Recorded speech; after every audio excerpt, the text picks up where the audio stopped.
got my wild cherry diet Pepsi, and I got my blackjack gum here. I got that feeling. Yeah, that familiar feeling. Something rank is going down out there.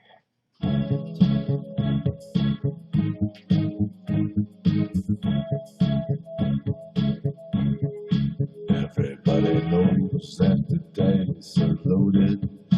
Everybody rolls with their fingers crossed.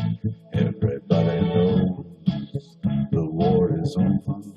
Everybody knows the good guys lost. Everybody knows the fight was fixed. The poor stay poor, the rich get rich. That's how it goes. Everybody knows. Everybody knows that the boat is leaking. Everybody knows the captain lied. Everybody got this broken feeling, like their father or their dog just died. Everybody talking to their pockets. Everybody wants a box of chocolates in the long-stem room. Everybody knows. Everybody knows that you love me, baby. Everybody knows that you really do. Everybody knows that you've been faithful. Give or take a night or two. Everybody knows you've been discreet, but there were so many people you just had to meet without your clothes. And everybody knows.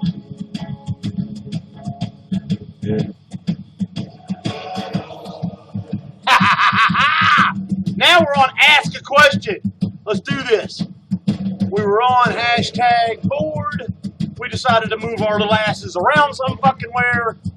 And Ask a Question is where we fucking landed. So, we were talking Hadron Collider, the CERN Hadron Collider. We're talking Mandela effect. And we're drinking. And that's right, we're with R2D2, my co-host. And we're listening to Firehouse, 1990.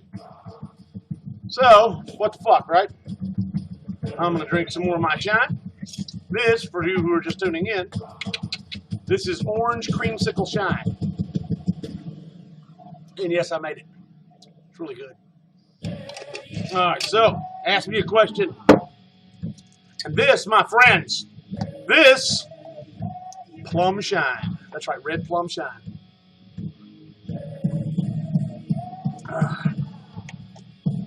Oh, it's so strong. Fuck. I made that one a little strong. Damn. And as usual, my girl, ladies and gentlemen. Let's see if I can get her on there. Look at that ass on that. Oh my God! So yeah, here, bottoms up. Oh, literally. Face down, asshole. But we're talking about Mandela effect. So many different examples of it. Products that don't match up like they used to, don't look like they used to, are not spelled like they used to be spelled. Yeah, that's right. Historical events that aren't unfolding like they should. There was one historical event I didn't realize.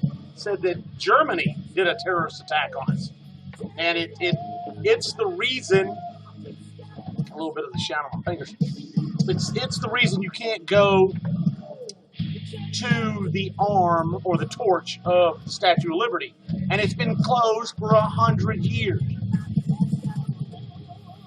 We'll see. 100 years. So if we take 100 from 2017, what was that, 1917? Damn math. But yet there's people that remember going to the torch to look out over New York. Apparently there's photos of being in the torch. But now, according to history, this German attack by U-boats, which cost, at the time, I think it was $2 million worth of damage. It was big back then, in the late 1800s or some shit. whenever the fuck it was, early 1900s or some shit. I don't know, whatever. But apparently it's in the historical books. It's now the value now of that would have been, say, 50 million now in damage. All right, get on, ask me a question if you want. We're talking CERN, Hadron Collider, and the Mandela effect. Also in church, Sunday school. I remember this. I went to Sunday school. You see how well I turned out. I remember the stories of the lion and the lamb. The lamb laid down with the lion. It doesn't say that in the Bible anymore. It does not say that. I've looked. It says that the lamb lays down with the wolf. The lamb lays down with the wolf? No. I remember coloring pictures of a lamb and a lion together. I remember the whole thing with being taught to be the lion or the lamb. You know, power, ferocity, and whatever, or compassionate like the lamb. And now it's the lion and the wolf? And Bible's changed? Mandela effect.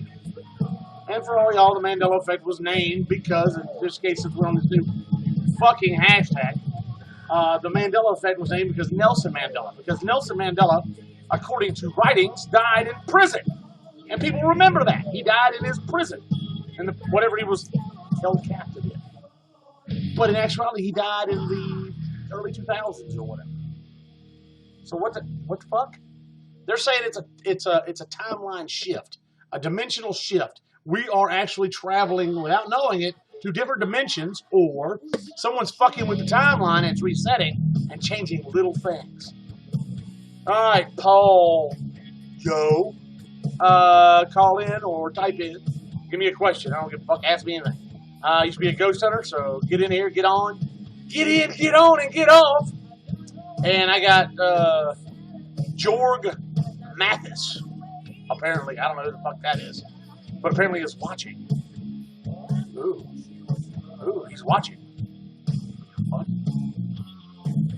But anyway, get in here. We're number 18 on Ask a Question. Jump in here, ask me your questions. Like I said, I used to be a ghost hunter, did paranormal, web radio, whatever you want to call it. I've done web radio for years, or what I call web radio. It's more of an excuse to drink. Speaking of that. Oh, God, it's so good. I love beer. I just love beer. I really, really love beer. Sure.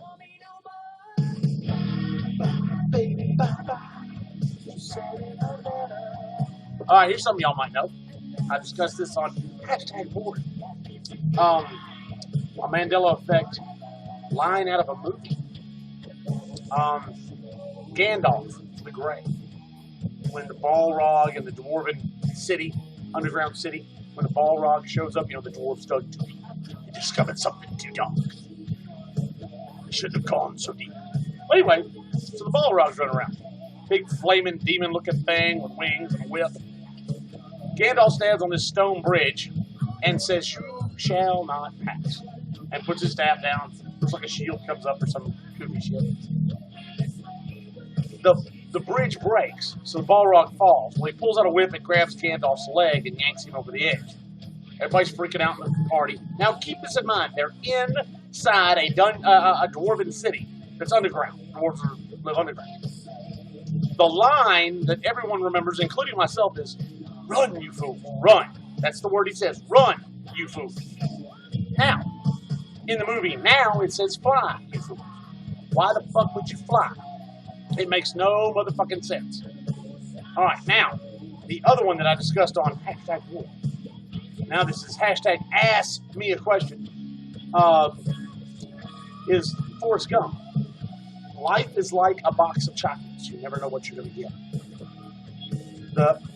The line in the movie now is life was like a box of chocolates. You never know what you're going to get. Mama always said life was like a box of chocolates. Never know what you're going to get. No.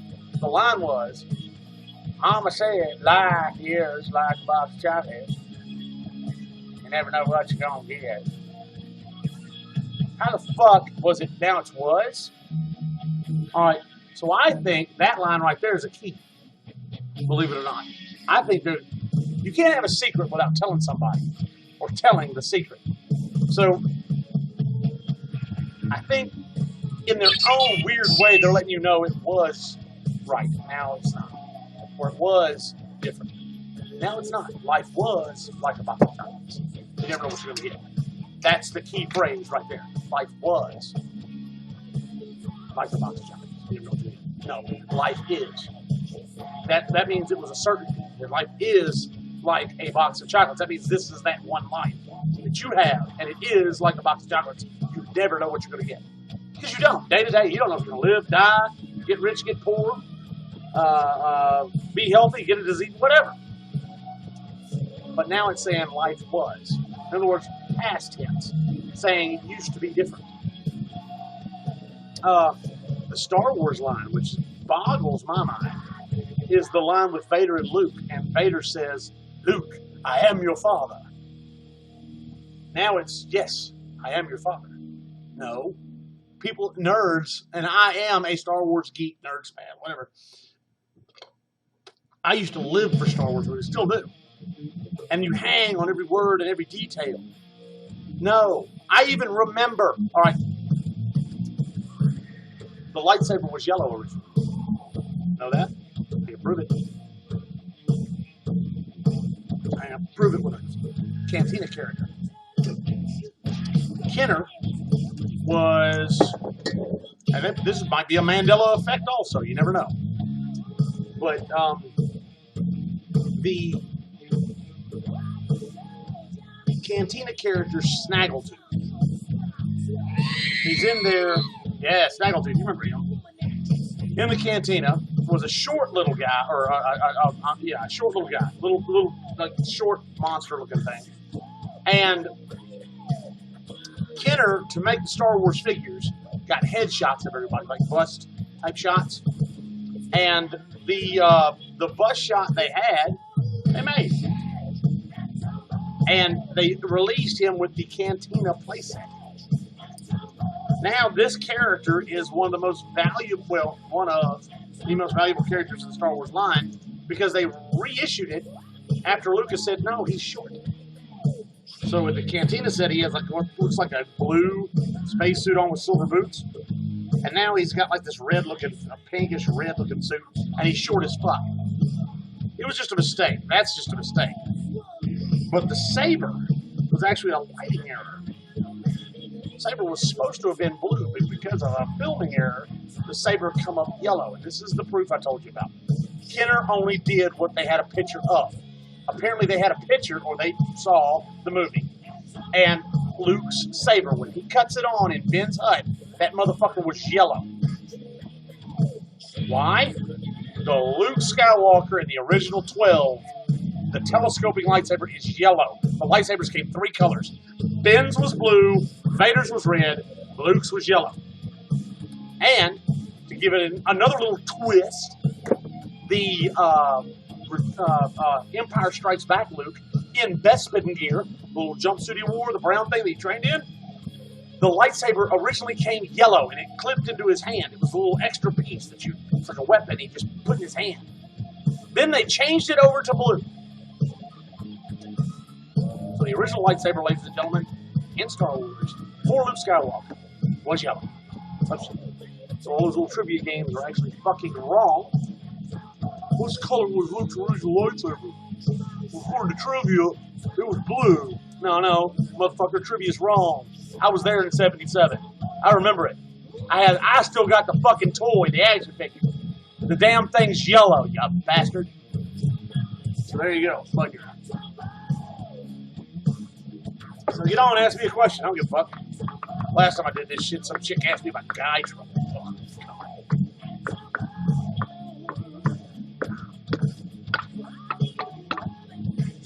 Yeah, I made about 12 jars of this.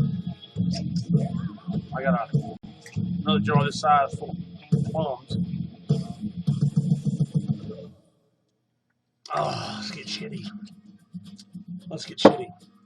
Or, I'm sorry, for all of y'all little young fuckers offended by a guy drinking. Who knows? I just, they believe that the Mandela effect comes from time travel. Like, if you change one thing in the past, like the butterfly effect movie, basically the butterfly effect says that if you step on a butterfly, Japan sinks. Or, you go back in time and you alter one small detail, and then there's a ripple. Like throwing a rock in a pond. Throw a rock in a pond or a pool, and the ripples go out. Well, because you've changed one thing, now that sets things in motion, and those become ripples in time, and then time resets itself. Well, in doing so, when it resets itself, it ends up changing details. Like I discussed earlier on #board, the headdress, the ceremonial death mask for Tutankhamun, King Tut, had a cobra on the forehead, snake. Well, now, apparently, the death mask has a cobra or snake, and apparently a vulture head. 2 heads on this motherfucker instead of 1. So now, what do you think about all that? That actually changed not only history, but an artifact as well, because of the ripple.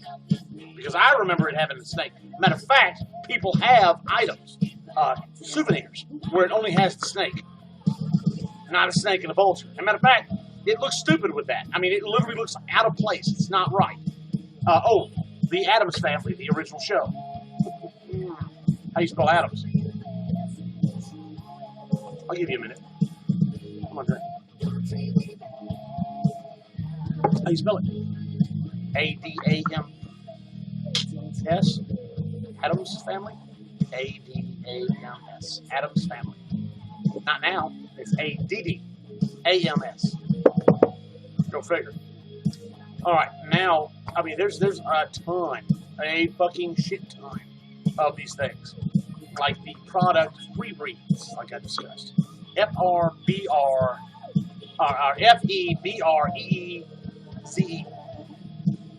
Free Breeze. Now it's Free Breeze. It's F-E-B-R-E-Z-E. 1 E, not 2. 1, not 2. Yeah, so that's called the Mandela effect, ladies and gentlemen. That's something that you remember at one way, and it ends up being another. Either because of time travel, or they say because of the CERN Hadron Collider. Y'all ask me a question. Get in here. Let's do this.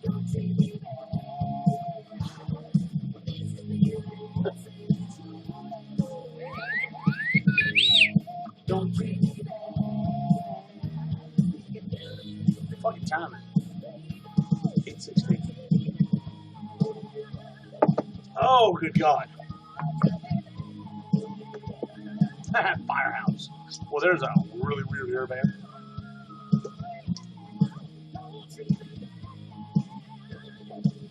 Oh, God.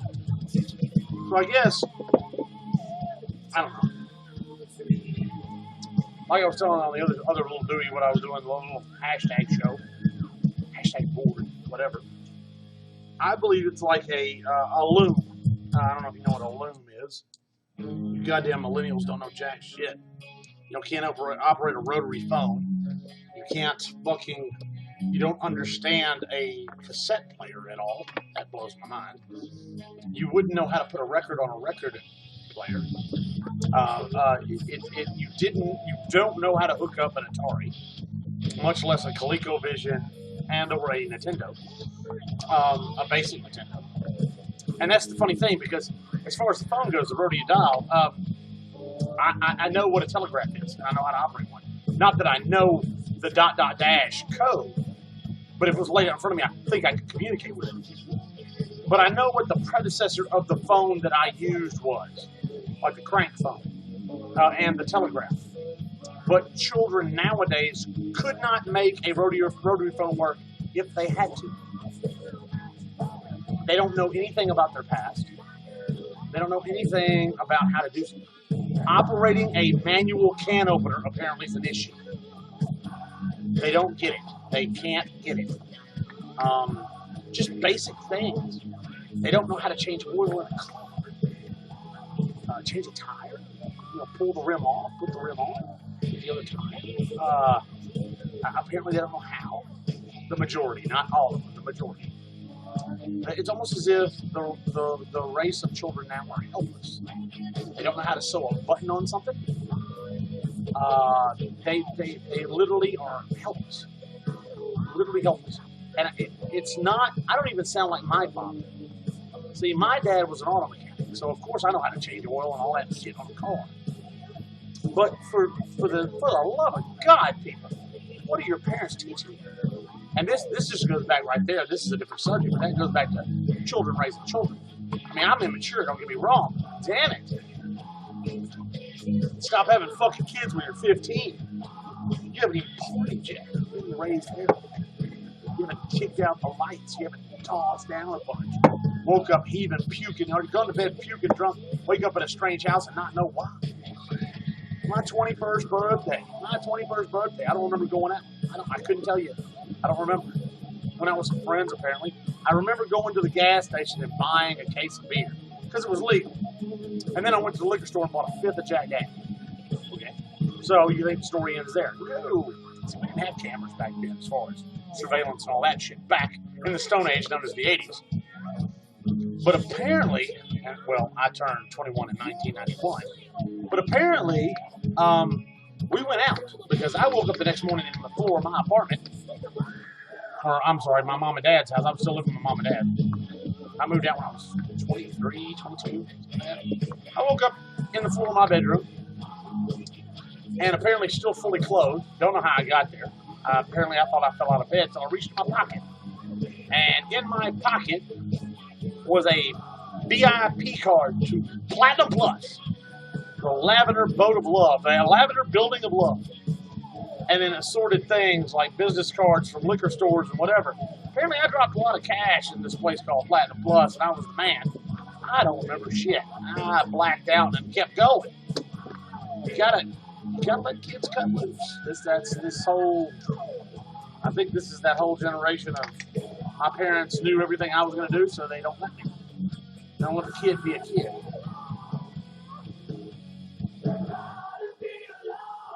Oh, it ought to be alone.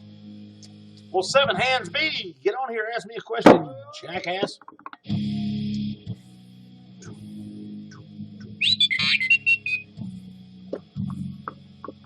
We're number 16. Ask the question. Ask them what their favorite color is. No, I'm not going to do that. Ask them what their favorite food is. Stimulate the conversation. You know, that's the funny thing. I'm new to this YouNow thing. And it has to prompt you to talk to people. That's odd to me, beyond odd. I don't get it. You have to be prompt or given ideas for a conversation because you can't think for yourself. Your whole conversation revolves around Facebook and a phone. Yeah, it's broke. Who gives a shit? It's a goddamn phone. It's not life. I don't carry it everywhere. I don't give a fuck about it. Hell, I don't even use the internet on it. I use it to call if it's an emergency kind of thing. And yet I see people face down with these motherfuckers all the time. They're missing life. Life is passing you by. You're face down in a little black screen. This little bullshit here, you're face down in this motherfucker. And literally missing life. I've literally seen families. And when I say families, I mean a mother and father with one or two kids. And both the parents are in a grocery store, Walmart, Target, at an event, in a restaurant. Oh my God, in a restaurant. The parents are face down in a phone. And the kids are just blah, blah, blah, blah, blah. No attention being given to them at all. I mean, the kid could be, choking to death on a spork or a fry or a tater tot. And the parents are face down, and these motherfuckers keeping their nose in everybody's business on fucking Facebook and social media and not paying attention to your kids. And this advice right here, I'm a father. My oldest son is 19. My youngest son is 16. And I'm going to tell you right now, you little bastards, you're playing with a goddamn phone all the time and not paying attention to your kids, while you're sitting there in a restaurant or you're sitting at Chuck E. Cheese or you're sitting some event where your child is with you and you're face down in the fucking phone, they're going to remember that. And you're going to look back as that parent, and you're going to wish you had time back with your kids when they leave. My oldest moved out. Oh, I'm sorry. That's his bracelet. He left me. I don't go anywhere without it now. I miss him so much. And I spent every moment I could with him. And my youngest. I spent every moment I can with him. Once they become teenagers, they don't want to have nothing to do with you. Now, I'm telling you, that time flies. And you're face down in one of these motherfuckers all the time, good luck. Good fucking luck. It boggles the mind. You would rather do hashtags and emojis and fucking weird posts on Facebook than spend time with your children. And these are the people that want to be you, so you're raising a bunch of brain-dead zombies who've on a piece of plastic and glass with circuits in it.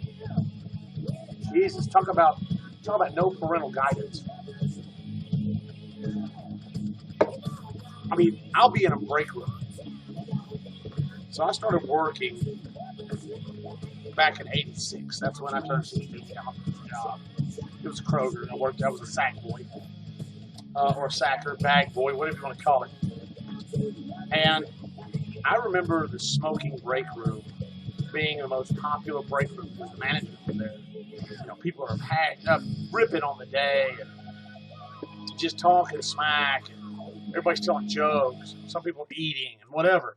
Now, not so much, man. You go in either the non-smoking or the smoking break room in any business.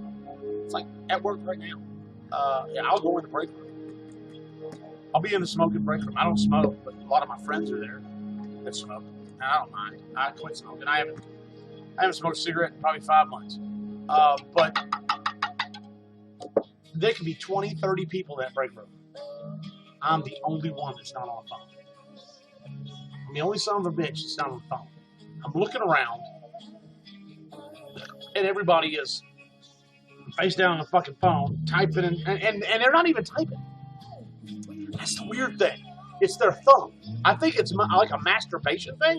They're literally scrolling and scrolling and scrolling and scrolling and scrolling and scrolling through Facebook.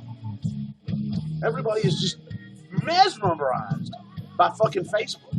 And it's all they do all break is scroll. And that's it. That's the exercise they get, scrolling. For 20 minutes, we get a 20-minute break.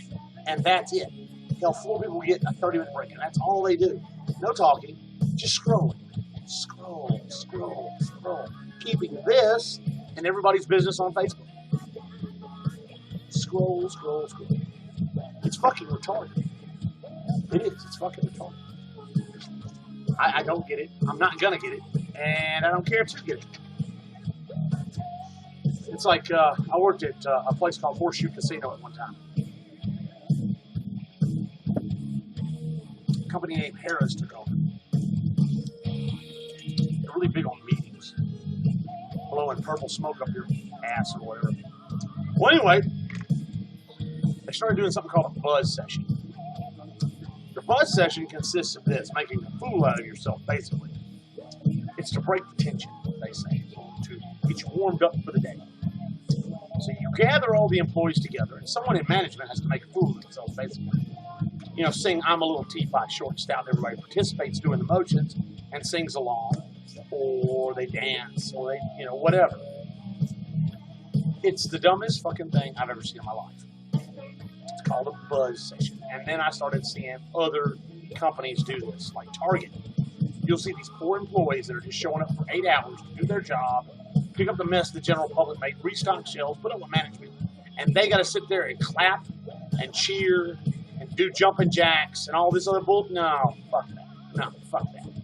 That's called a waste of time. When I was at Horseshoe, I drug a pit boss, not drug him. Just follow me for a second. I want to show you something. He goes, what? So we went to what's called an EDR, employee dining room. And this is before the shift, before the buzz session.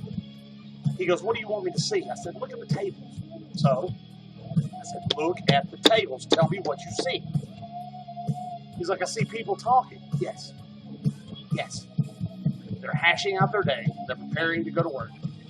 They're getting their energy up. They're drinking coffee, and they're literally mentally preparing themselves for the day. There's your blood session. We do it every day without your help. We don't need management to tell us how to be happy. We don't need management to tell us how to do our job. Okay? That was at Horseshoe. It was horrible. Harrah's took over, and they wanted to micromanage every moment of your life. It was terrible. I would never work for Harrah's. You couldn't get me to. Fuck that. But some people do, and some people like it. I believe they get the purple Kool-Aid and snort it or whatever the hell they do. I don't know. I'm not going to do it. Probably why I don't work for them anymore. Mud your eye.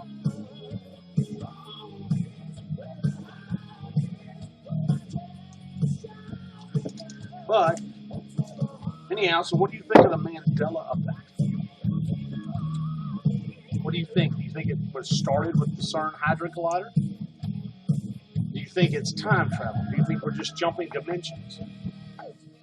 I mean, you've got to ask these questions, because if you have certain events in time that are now different, there's a reason why. Is it because our brain's not processing it? Are we actually jumping dimensions without knowing it? Is it a rift? Is it something? Are we passing through these dimensions and not knowing what reality is anymore? What the fuck? I mean, it's literally a what the fuck moment. It's literally, and all right. I want my buddy Kevin Graham to do this for me. He's watching, he's not. He's probably watching SmackDown right now. I want my buddy Kevin Graham to do this for me, and whoever else wants to do this.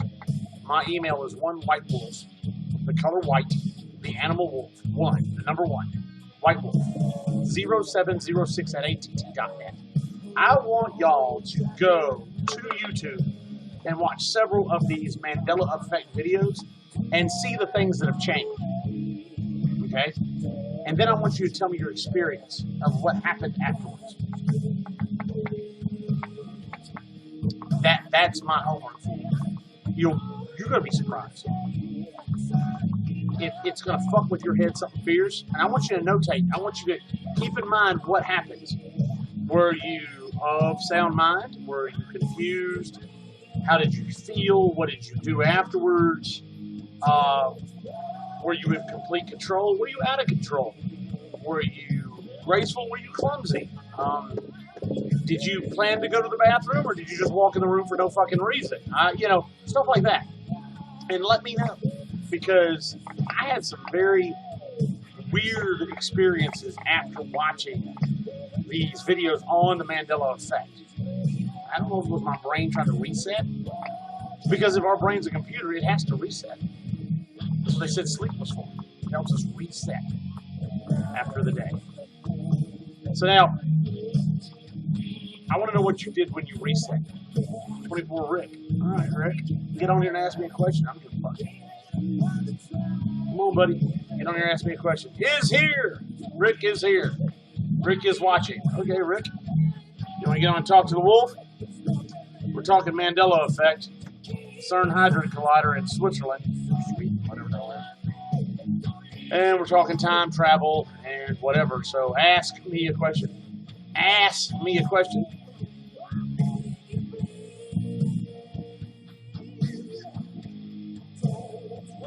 There you go.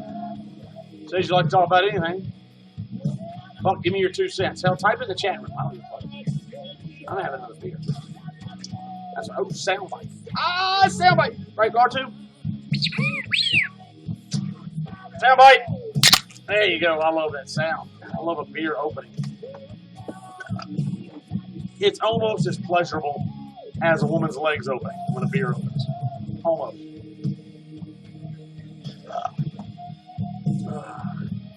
There is a chick on #girls right now that has 5.1 million watchers. And all she does is say the word like and play with her hair. And has penciled eyebrows. She doesn't have real eyebrows. I mean, they're literally painted on. And she's like, I know and like this, and I know and like. I think the timeline we're in is the timeline of stupidity. I'm sorry, but it seems like tragedy is glorified and stupidity is glorified. But knowledge and achievement is just underrated. If you've got a child that is 14 and has graduated college, that's an achievement because he's a genius. But yet, he gets no notoriety for it. But yet some chick who gets on with some jackass therapist that has a talk show and says one line, "Why don't you cash me outside?" Because she can't speak English. Because she's stupid. And I don't mean stupid because she's stupid. I mean stupid because, what, 5th grade was as high as this goofy bitch got? And our society is giving her a talk show. I'll be honest. Probably a book deal. Cash me outside. What the fuck? Really? And our youth is doing it. They prefer stupidity over knowledge. They prefer blind obedience over questions. They prefer mind-numbing TV videos to actually intelligent research. It boggles the mind. It's what are we going to be like in 20 years? What is our society going to be like in 20 years? When you have people that protest, and look at these videos of these people who protest. I'm guilty, I watch them. But if you're going to protest, know why you're protesting. You have the right to protest. I don't doubt that at all. But a protest is an intelligent move on an intelligent person to protest something that they feel is wrong. But when you're showing up because it's the popular thing to do, and you're hurting people during a protest, you're not doing it right. When you got people who are not my president, who don't want to hear why they should be, you have a discussion with them, and they start screaming, throwing a fit, punching you in the face, hitting you with objects, or, like the latest thing, this Alt-Sams or whatever the hell this goofy protest group they wear, they don't even want their faces seen. They wear hoodies and masks, all black. They bring flags that are steel poles so they can beat people with them. They're bringing M80s, which is a firework, small, what used to be a third of a stick of dynamite, a quarter of a stick of dynamite. Now it's just some sort of high-powered firework. It's not that strong. But they're lighting them, throwing them in bottles, wine bottles or whatever, and throwing the bottle into the crowd so that when it detonates, the explosion causes what's called shrapnel and hurts the people trying to attend an event, like a Trump rally or anything that has to do with Donald Trump. And I hate to tell you people this. I understand you do not like your president. You do not have to like your president. It's kind of like back during Desert Storm. You don't have to like the fact that we're at war. You don't have to like the fact that a president sent our boys to war. But you do have to like and back your troops. All right? You do not have to like your president or like your president. You don't have to like him at all. But you have to realize he is your president. And as a president, he has a shit ton of responsibilities. Now, would things go better if everyone kind of got along?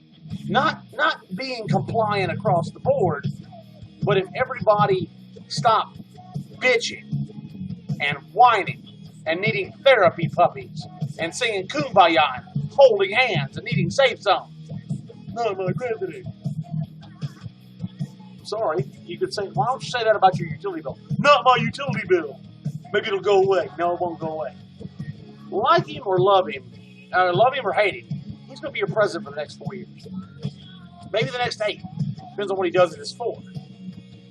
Now, things would move smoother if we all tried to understand why. That's the thing. If we all tried to understand why. I don't give a fuck about your political views. I don't care.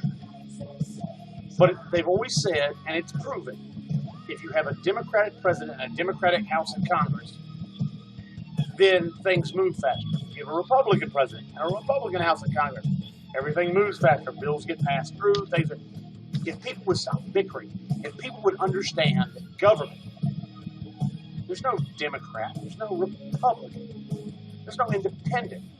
There's guys wanting a paycheck. Think about this when you're whining and bitching about no, my brother. Think about this. Donald Trump's not getting paid to be president. He's the only one that didn't. Okay? He's using his own money. He's taking $1 a year, I believe. Because he has to take something. He's taking $1 a year. He probably won't get the retirement that being a president gets. Now, for all you people who are ignorant and don't know what the president gets as a retirement, he gets everything paid for the rest of his life because he's a security risk. Now, guess what else he gets? Personal bodyguards by the CIA or FBI or whatever for the rest of his life. Now, does that include his family? Yes, that does include his family. His wife gets them. His wife never has to work again because she's a security risk. So they pay for her current lifestyle. Almost like getting child support and what is it? Child support and whatever the other payment that fucking men have to pay. Anyway, I've been drinking. That shine's hitting hard. All right. But it's not just the president and his wife. His kids. The president's kids, his or hers, because apparently you millennials want a female fucking president. Why? I have no idea. Oh, that's sexist. You can't say that.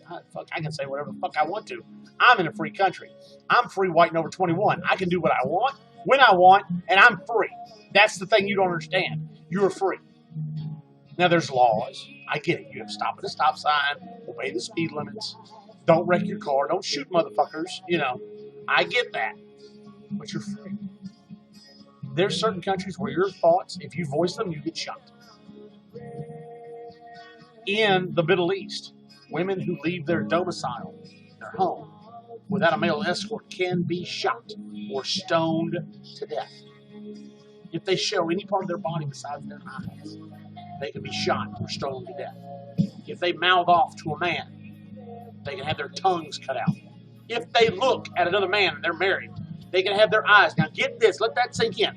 They can have their eyes scooped out with a spoon. Scooped out with a spoon. But yet we have women right here marching saying we need the Syrians and the Muslims here. We need to feel their pain and their plight because they're just, and yet the Muslims and Syrians are trying to change this country and is what they're running from. So really? Really, motherfuckers? Really? It makes no goddamn sense.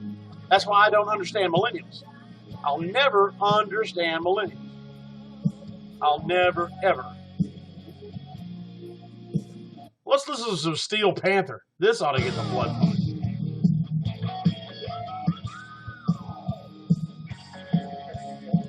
This is offensive, sexist, probably racist, probably anti-Semitic. But I don't care. I think it's funny. I like it. And I hope it offends every last one of you motherfuckers. And if it does, get up on D. D's nuts.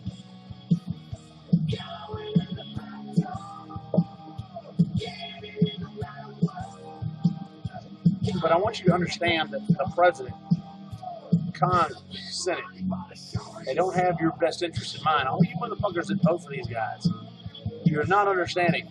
The Congress and the Senate, you know what their requirement is? This is the requirement for the Congress and the Senate to get a full year worth of pay, a full year, benefits, medical, dental, optical, retirement, everything. The requirement for them to work. I bet you don't know what it is. And they voted this in under our noses because the general public's stupid. All they have to do is one 8-hour session in Congress or the Senate, and then they don't have to show up ever again for a year. And they get paid for the rest of the fucking year. One 8-hour shift or session. And that's all they have to do. And they get full benefits, full pay, retirement, the whole 9 yards. Yeah. And they're looking out for our better benefit. Right. Plum shine time. Ugh. Plum shine. God damn, that plum shine is strong. After a beer? Ooh. Woo-wee! Bobby's feeling it. All right, we got Jade on. A name of a high school band from here in Horn Lake, Mississippi that I'm familiar with. There was a band in my high school named Jade. So Jade, get on here, talk to me, ask me a question. I don't give a fuck. Rick, ask me a question. Let's get this done. Oh, I'm drinking. I don't care. Let's see here. Nope. And probably nope. Yeah.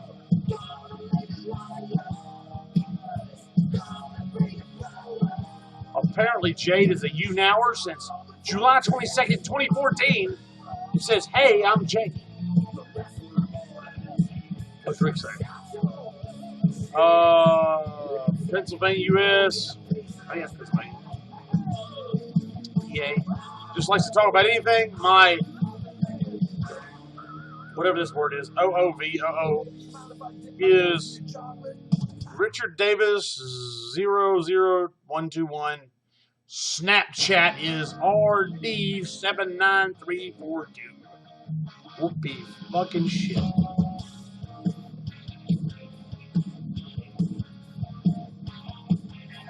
Feeling it. We're number 18th and ask a question, and no one's asked a fucking question. Type it in. I don't give a fuck. Type the shit in the damn chat room. Type the shit in the goddamn chat room. I don't give a fuck.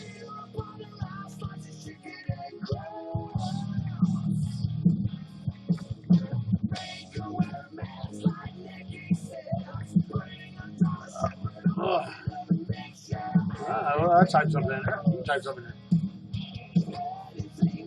Ooh, another burst like beer. Fill my girl up again. I love beer. I don't know why that is. I just love beer.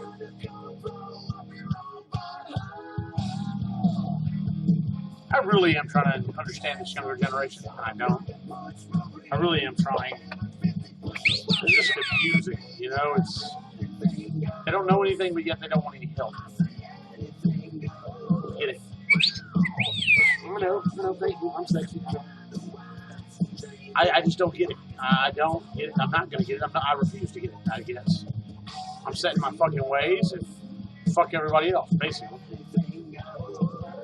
I had a friend get back on with me on Facebook.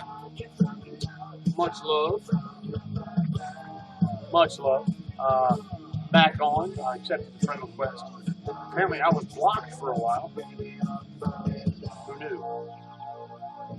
But,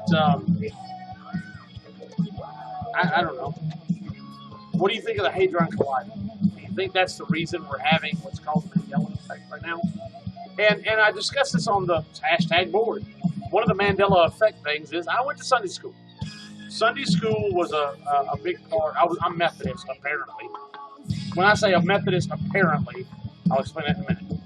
But I went to Sunday school. And I remember doing color sheets, little fill out the Bible verse thing, finish the Bible verse, color the sheet, color dot. You get Kool-Aid and cookies when you're done. You know, I remember all that. And the lamb laid down with the lion. You can be the lion, you can be aggressive, and strong. You can be the lamb and be passive and understanding. And it was supposed to be more powerful to be the lamb because you were passive and more understanding of the plight or the person. I don't believe in that bullshit at all. I believe you should be aggressive. I believe you should be the lion. I believe you should be strong. You should be strong in your views. You should be strong in your beliefs. You should be strong in family. I don't think you should be passive at any of that shit. I believe if someone does you wrong, you should do them wrong. Eye for an eye is my thing. You fuck with me, I fuck with you. You know, you attack me, I'm gonna attack you. I'm not gonna turn the other cheek because you slap me. If I see you in public again after you hit me, I'm gonna beat your ass, basically.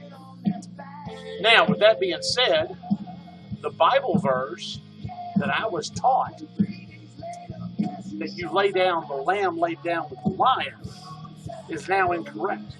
But the lamb lay down. The lamb lay down with the wolf. That's wrong. No. That's fucking wrong. That's fucking wrong. The lamb didn't lay down with the wolf. The lamb lay down with the lion. That is what I was taught. That's from the 70s, 80s, and 90s. Now all of a sudden, and I looked in an old Bible. A friend of mine named Richard Parnell pulled out a very old Bible. It was his dad's Bible. And this motherfucker says lays down with the wolf. What? No. That's not right. That's not right. That doesn't work. That doesn't jive with me. That's the Mandela effect. So get on here, ask me, talk to me. Do you have a Mandela effect experience? That'd be cool. That'd be cool. I think the movie Just One of the Guys is actually one of the guys. I think I remember it as one of the guys. I don't know. Maybe, I don't know. But like I said, get on here, talk to me, discuss this shit with me. And let's put this shit together. Let's get this fuck between all of us. We should be able to figure it out. Like a brain trust. Steel Panther.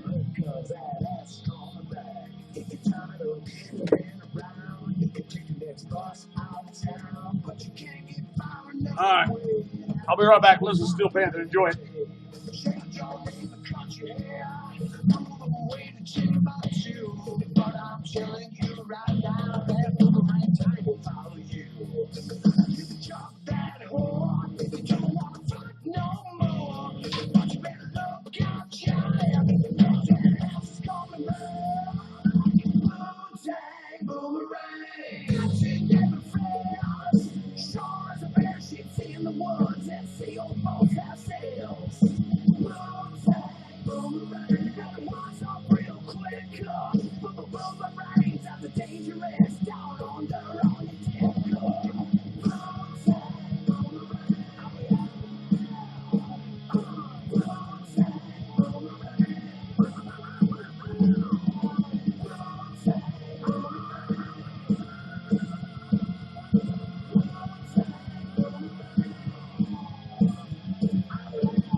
Till I was stupid, stole a draw, and the walls were drenched in vomit, spit, and other people's fault.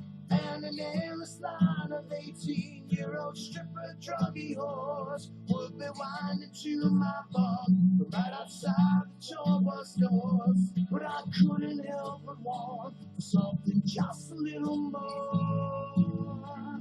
That's when you came in and blew me.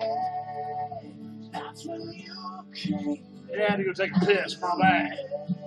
That's when you came in and blew me away. That's right. The last song was Poontang Boomerang. So yeah, I hope that's offensive to all you fucking millennials. Oh my God, he said Poontang, which means pussy. Pussy Boomerang. There you go. Words to live by. Pussy Boomerang. And this is Blew Me Away.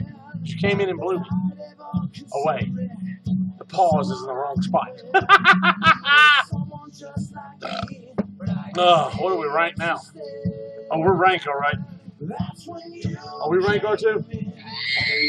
Yeah, we're pretty fucking rank. And blew me. When you came in and blew me away. That's like have a stiff cock. Tail with me. How's your dick? Tation machine. How's your dick? Tation machine. How's your home? Family. How's your home? Family. As you tell, I just don't give a fuck. I really don't. I don't give a flying ass fuck. Oh, I gotta mow grass tomorrow. Yay me. Fucking yard work. Maybe if I survive tonight, I'll do it.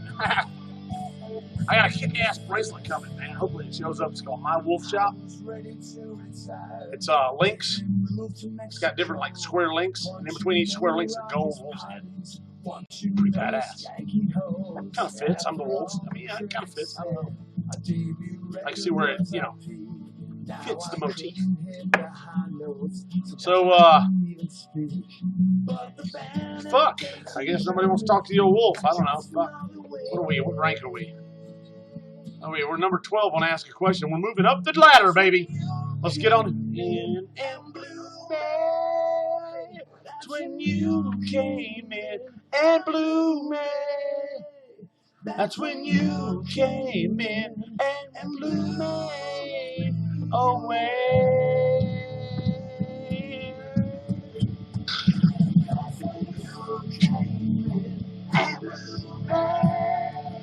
That's when you came in, and blew me. That's when you came in, and blew me away. Nice! I hope it offends every last one of you motherfuckers. Woo!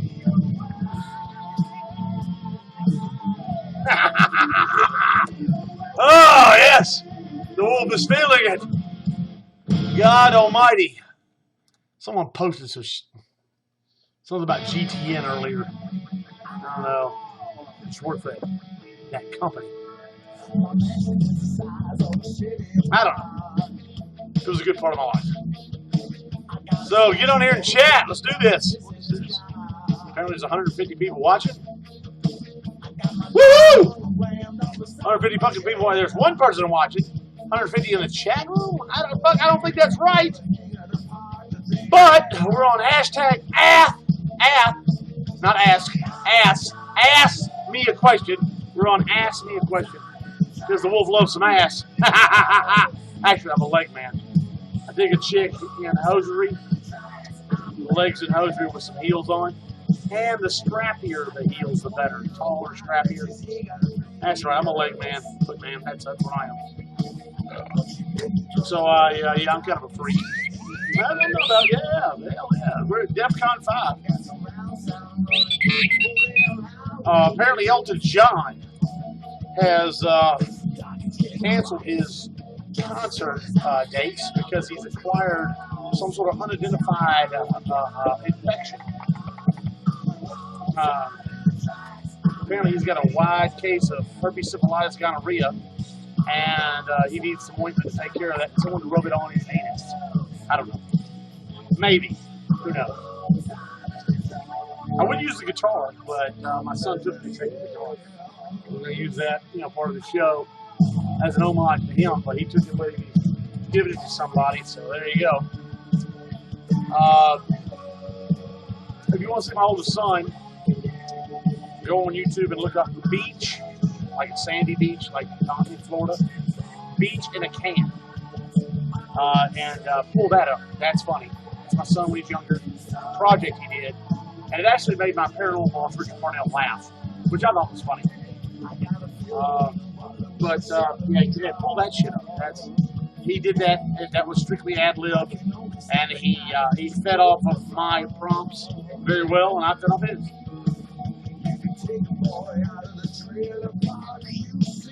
Oh, God.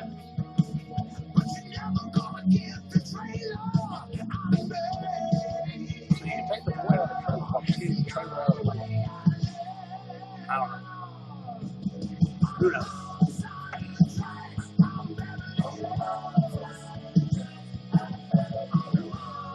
Wrong side of the tracks. We're number 10 on Ask a Question. We're moving up. We're going up. All we can do is go up. All we can do is go up. We're shooting for, hold on, number 1. I don't know. Fuck, who cares? We're number 11. Who gives a fuck? Ask me a question. Fucking A, get on here and ask me a question. Whether it's in the chat room or not, ask me a fucking question. Jesus. Who do we got here? Perez-Ari. Two Perez-Ari. Ask me a question. What you got? I used to be a ghost hunter. I know a lot about. I know a little about a lot of things. I love the paranormal. If you have a paranormal experience, ask me. What do you think about the Mandela effect? What do you think about the CERN Hadron Collider? Did it cause the Mandela effect? Do you know what the Mandela effect is? Let's see. What does it say about Perez-Ari? This profile does not have a description. Well, there you go, Perez-Ari. You got no description. So I don't know jack shit about you. And if you were looking for Radio Disney, or Radio Nickelodeon, or something PC, or something millennial, you're on the wrong fucking channel. Because we drink, we cuss, we raise hell, we make our own shine, moonshine, that is. Yeah, that right there is plum shine. Man, that's good fucking shit. It's strong. It'll knock the fuck out of you. And I've been sipping on it. I just got through finishing. Hang on. Oh, that's strong. I just got through finishing a small bottle of orange creamsicle shine. I do make my own shine, just to let you know.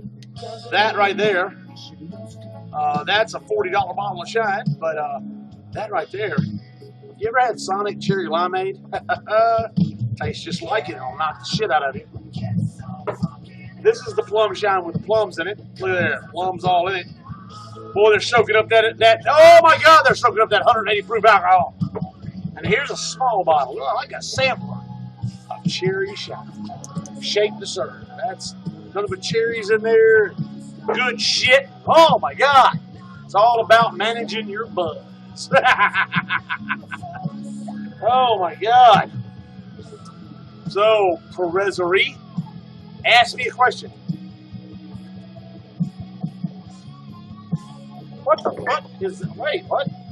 Hold on. Technical difficulties on Wolf Tracks.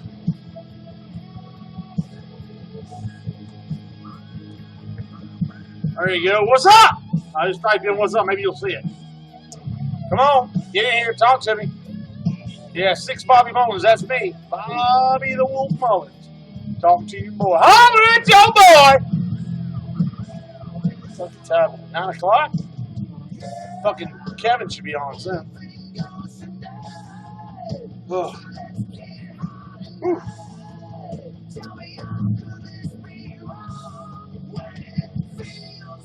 What are you looking at, huh? Drink your fucking beer. Oh, okay. What, you don't believe in the Mandela effect? Oh, you do believe in the Mandela effect. Yeah, you know it's that line. Yeah. Even R2 knows it was Luke. I am your father. Not yes, I am your father.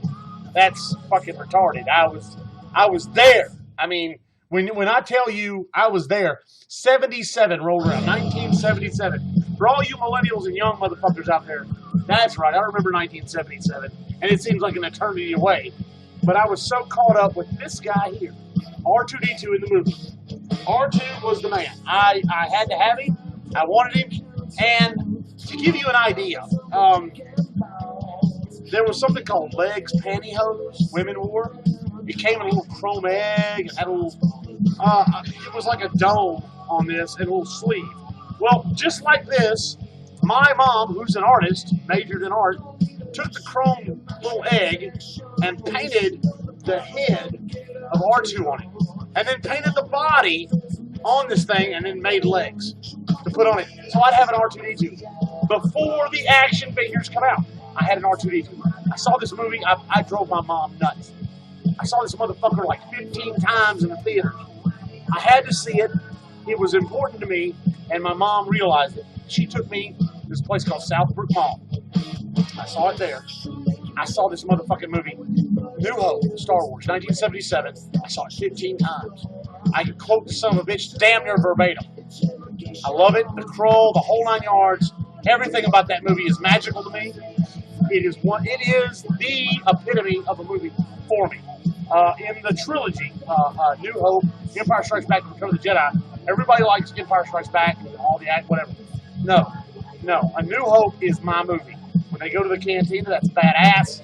When they meet Han Solo, that's badass. When they meet Chewie, when they see Ben die, when they rescue Princess Leia, the whole 9 yards is badass to me. I was there. When I tell you I know this goddamn movie, I know this fucking movie. So, we got 6 Raspberry Swirl 22.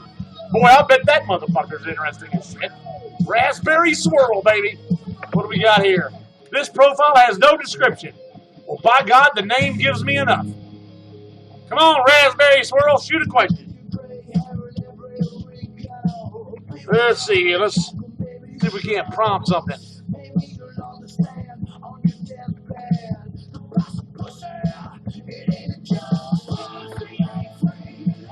What's up, motherfucker?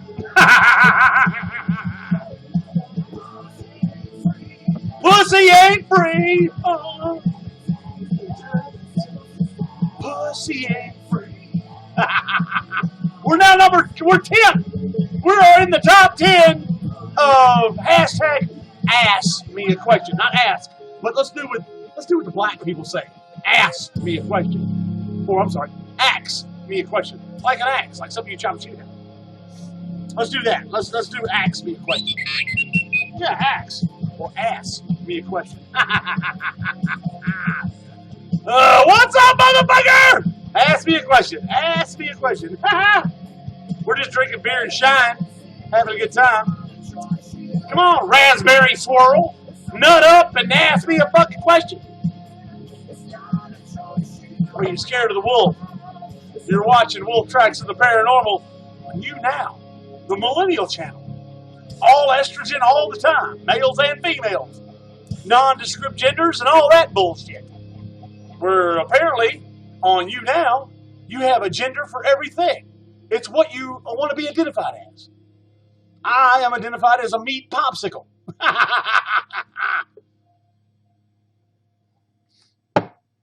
I'm sorry, that's just crazy shit to me. What you're identified as. Dude, if you got a dick, you're a guy.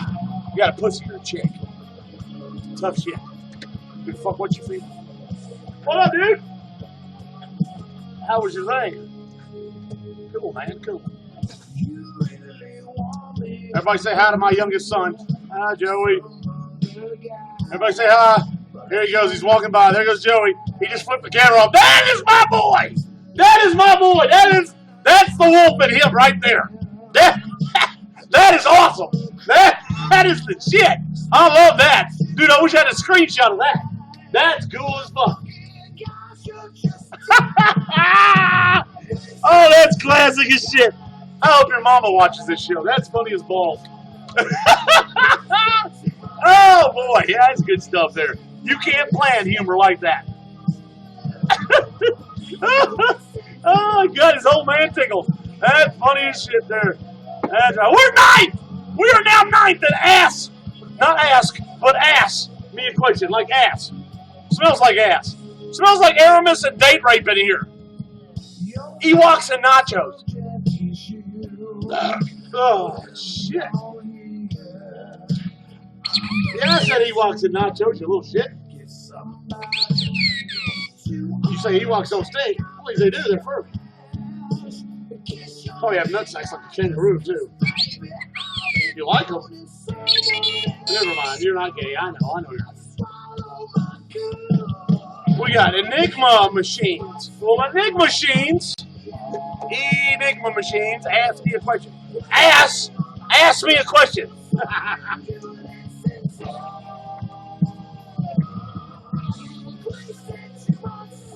All right, ask me a question there, Enigma machine. We're just power drinking. I just finished off a bottle of fucking, well, shit, apparently mind eraser. Creamsicle Shine, the orange Creamsicle Shine. I'm working on a bottle of Plum Shine now and beer. So there you go. Ask me a question, motherfucker. Unless you're scared to talk to the wolf. Jump in here. Can't Get in, get on, get off, motherfucker.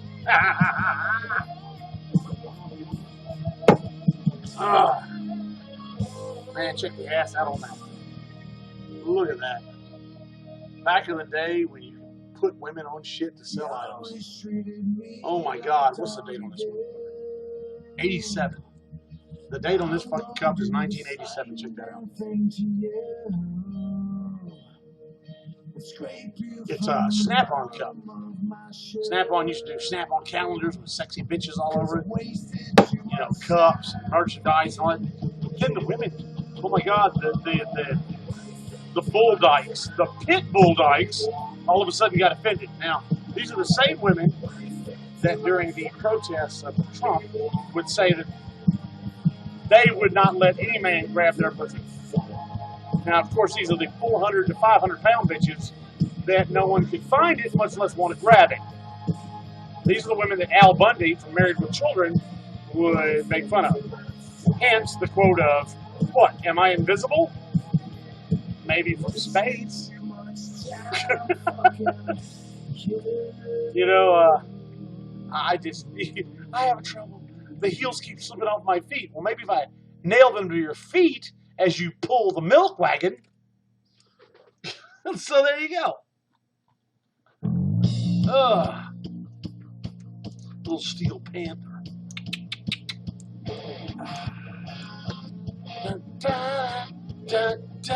We're moving around. We're back up to 12. Don't care. Don't give a shit. We're just kind of having a good time discussing the Hadron Collider or Hydron Collider, whatever the fuck you want to call it, and what's called the Mandela Effect.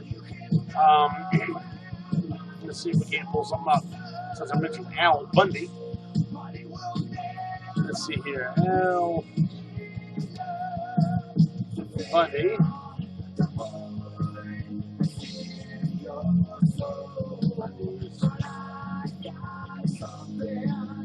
Best insults.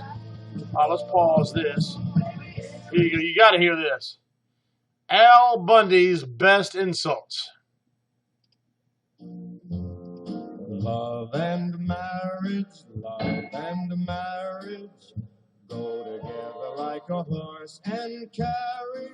Excuse me, but am I invisible? Possibly from Pluto. Possibly from Pluto. Before. The call costs more than the car. Yes, and it costs more than the condom I should have used the night you were conceived. I want a balloon. You've already got one. Oh, honey, why don't you just stay home and bowl me over? Peg, I prefer a place where my balls are returned promptly. Well, mercy, congratulations. I didn't know you were expecting. She was carrying a Jumping baked must chicken. have expanded my foot. And I see you must have fallen on your butt a time or two. How dare you say that to my face? Well, I'd say it behind your back, but my car's only got half a tank of gas. Nice. That's very touching, honey. Now rub my feet. Hey, I wouldn't rub your feet if a genie popped out of them. You'll never guess what Jefferson did. Misunderstood your cries of pluck meat to the butcher? Girl, I wanted to be a ballerina. Ballerina? You sure are my nutcracker. There you go. I have just about had enough of you. Well, you wouldn't say that if I came with fries and a medium drink.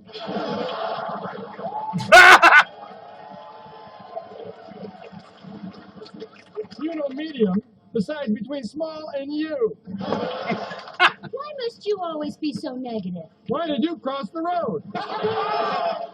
Natural born salesman. Excuse me. Hey, do I come to the hag shop bother you when you're working? Good. Now you can put that metal plate back in your head. Although that's a lot like putting a lid on an empty jar. Or a bra on you. Oh, wow. Question 2. Who would you rather spend the night with? A, your wife, or B? B. 2, 4, 6, 8, count and 5, on our way. 1, 2, 3, 4. You're gonna fall through the floor.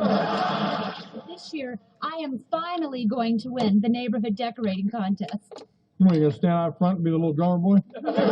Nice. You're going? Aren't you open? Sorry, ma'am, but unlike your mouth, we occasionally close. Oh, wow. Listen just a second here. Now, why don't you just buck out of here? A shade of blue. I'll tell you what I'll do then.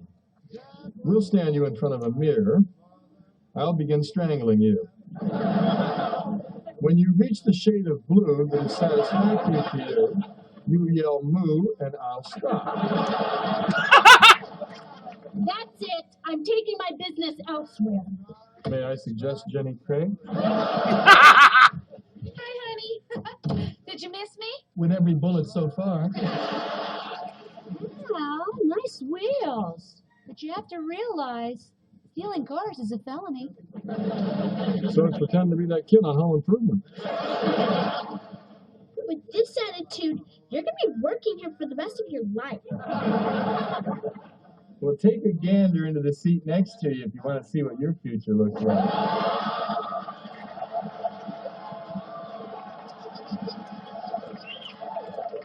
Come, Penelope. Let's go someplace where they treat us with respect. I tried the moon your way last night. You know, Marcy, how can you be so unfeeling? Didn't you ever get up in the morning and suddenly realize that something very, very important was gone? Well, sure you do. You must every morning when you open up your pajama top. Ah!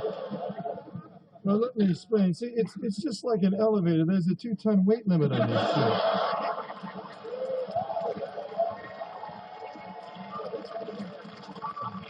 Hi, guy! Let's say I nail the soles directly to your feet. It'll give you more traction when you're pulling the ice wagon. You'll be hearing from my attorney. Is that the law offices of Hagen and Dodge? Good for you. You decided to take the Miller boy camping. Bundy, I had steak tonight. What are you having?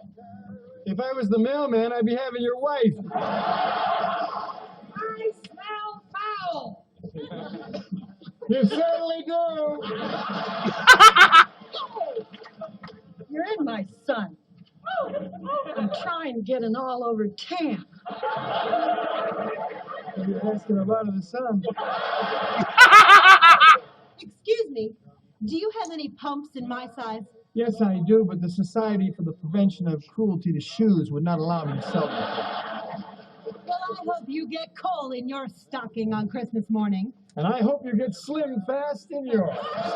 Now, we're about to have our Christmas party here, so would you mind eggnogging on out? And to help you out, I made a top 10 list of Here's the best things part. that make you more attractive for your sex symbol husband. Uh-oh. Number 10, wear traditional Islamic garb covering all but the eyes. Nice. Number 9, feather removing electrolysis. Number 8, ski mask. Number 7, sew up holes in ski mask. Number 6, hire attractive woman to stand in front of you at all times. Number 5, beak job. Beak job. Number 4, put paper bag over ski mask. Wow. Number 3, shave head, tattoo Cindy Crawford's face on back of head. Learn to walk backwards. Too bad. Number 2, poke out eyes of every man on earth. Number 1, get president to make every day Halloween. Nice. Like everyday Halloween. Ah, Peg, would it really make you feel better if I told you I needed you? Yes, it would.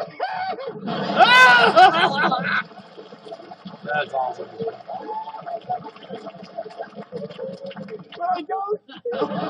Nice. Nice, nice, nice. What we got here? Here's a little Rodney Dangerfield for you assholes. Smoking, that's another one. Try to stop smoking. That's a beauty, huh? But with cigarettes, my wife and I, we made a deal, my wife and I. We only smoke after sex. I got the same pack now since 1975. Ah, nice. What bothers me is my wife. She's up to 3 packs a day.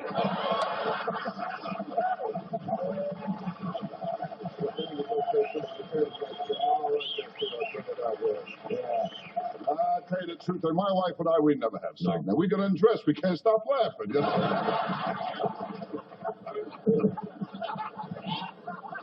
But I'll tell you what, when my wife does have sex, she screams, oh, especially when I walk in on her. Now, you kid, I know my wife cheats on me. Every time I come home, the parrot says, quick, out the window, you know?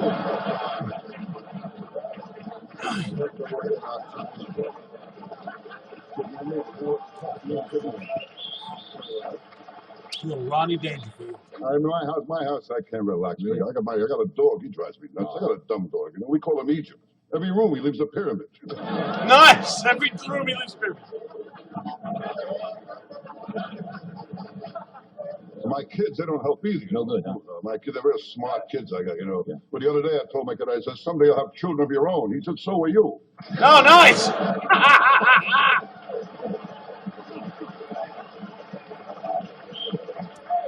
I got a mean kid, a very mean kid. He takes worms to the sidewalk, then watches the birds get hernias. Are you kidding me?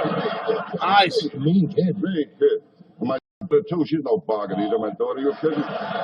Well, she's been picked up so many times, she's starting to grow handles. Nice. Oh, Kevin, I've been filming for a while. Graduation book, her picture is horizontal. It's ridiculous. Nice. Her picture's horizontal. My daughter, they call her Federal Express, you know. What's that? Yeah, when she goes to a guy's apartment, she absolutely positively has to be there with him. Nice. Nice. I mean, there's a trouble with kids. They play around so young today, very young. I was talking to my doctor. You know my doctor, Dr. Vinny Boombox. You know my doctor? Dr. Vinny Boombox. Well, he told me last week, and he obviously got 6 cases of VD. I mean, he's all right now. You know? Vinny Boombox. Well, he's a strange doctor. Strange doctor. Kid. I asked him if my heart was strong enough for sex. He told me not if I join in, you know? Nice. Oh, it's strange, Doc. But everyone wants love. Love is the answer, John. Everyone's looking for love, deep love, a lifetime of deep love, you know? I'm looking for a shallow half hour, you know? I start strong, but I peter right out. Nice. I never had luck with them. No ladies, man. I know that, Johnny. I never got girls. I was a kid in show business either, you know? Well, one girl told me, come on over. There's nobody home. I went over. There was nobody home. Oh, my God. And this girl was no bargain either. She was fat. Fat, huh? How fat was she? Not when she wears high heels, she strikes oil, okay? Damn. Damn. I know women like that. Big girl. Oh, I met her at the Macy's parade. She was wearing ropes. Nice. She was wearing ropes. I mean, fat. Oh, she was on the Richard Simmons show jumping up and down. My TV fell off the stand. Damn. But I'm talking a fat girl here, you know what I mean? Big girl. You kidding? She was standing alone. A cop told her to break it up, you know. Oh, wow. This girl was fat and ugly. Who was she ugly? How ugly? I took her to the beach. They asked me what I used for bait.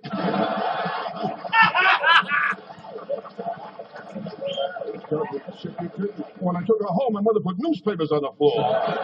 Nice. I gave her a hickey. I got fur on my mouth. Nice. Nice, nice. Me and Artude are shitty. Artude. That's how ugly she was. That's how ugly she was. I had the right trio I could make it, you know that? So how are you, Rodney? Hey, we got a film clip. Right from your picture. That's right, yeah. What is the name of this picture? Thanks for being so well informed.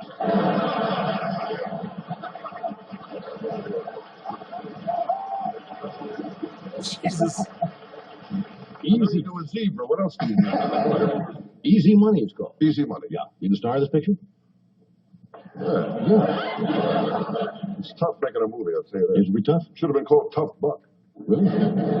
You got a lot of money now. Does it make you happier? money don't mean nothing. You know Yeah. that. I've got the same head where money don't mean nothing. Yeah. It's just, you know, you're the same guy, you know. Yeah. You haven't changed then. Suddenly I'm depressed. Damn. Does this excerpt we're going to see need any, as they say, set up at all? Well, in a movie, you know, I'm a baby photographer. And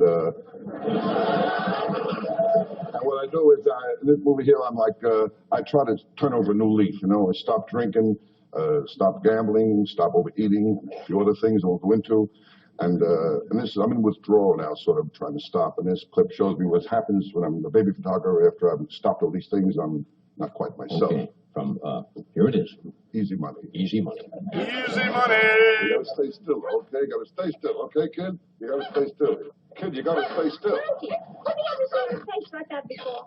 No. If I did, I'd remember it. Gonna get a real good picture now, okay? Look at him. He's got my eyes. He's got my nose. And my sympathy. Wallet-size picture, too. This kid won't fit no wallet size. This kid won't fit in a wallet size. That's terrible. Jesus.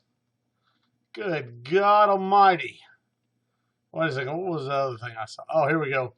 Here's Tim Conway on the Carol Burnett show talking about the elephant story. The elephant had this little dwarf trainer, and Kevin, we were talking about the Hadron Collider in Sweden and the Mandela effect. he put a little ballerina skirt on that elephant. Go around the circle, like that. I thought it was so laughable at the time. There's a rumor going around the circus that that dwarf and the elephant were lovers.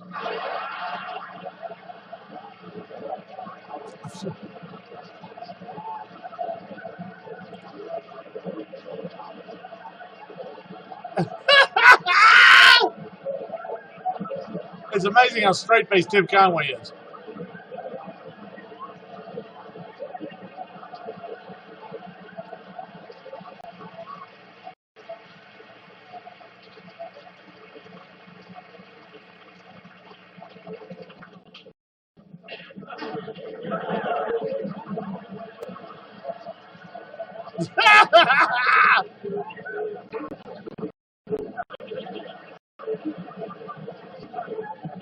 Elephant squash.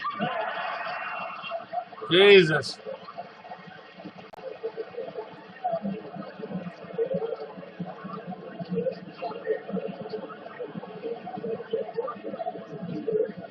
They had to shoot the elephant. They had to shoot the elephant. I don't know whether it's because of the rumor or not, but they're buried together.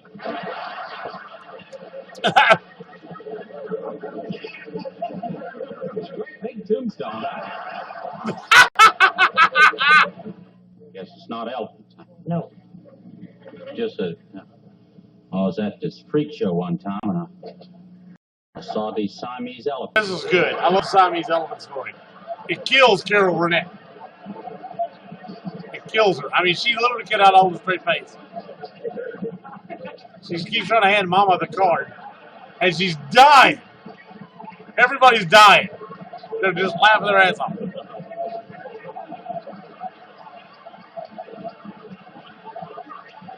I mean, even Tim Conway's having a hard time with this.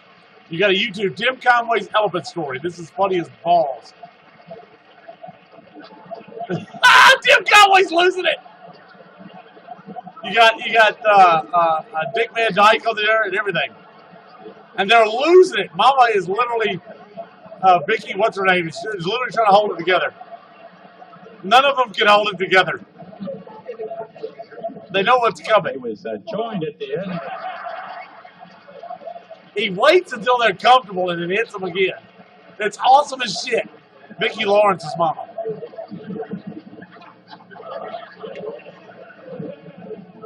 There was a joint at the end of their trunks like that. Siamese elephants. Trainer make them stand up on their back feet like that, and they had their trunk stretched like that. Then this little monkey had come out. Dance merengue. Walk out there and dance a merengue right out there. I kind of felt sorry for them. They couldn't go like the other elephants when they go. All they could do is just blow and go.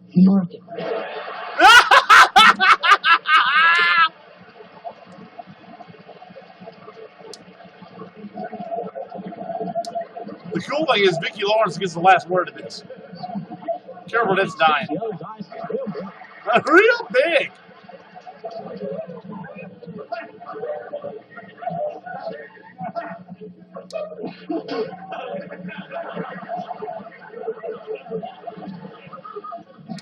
No, Mama. Sure that little asshole's through. Look at that little asshole's done. Funny as shit. Dude, that's good comedy. That is fucking hilarious ass comedy. That is good fucking comedy here.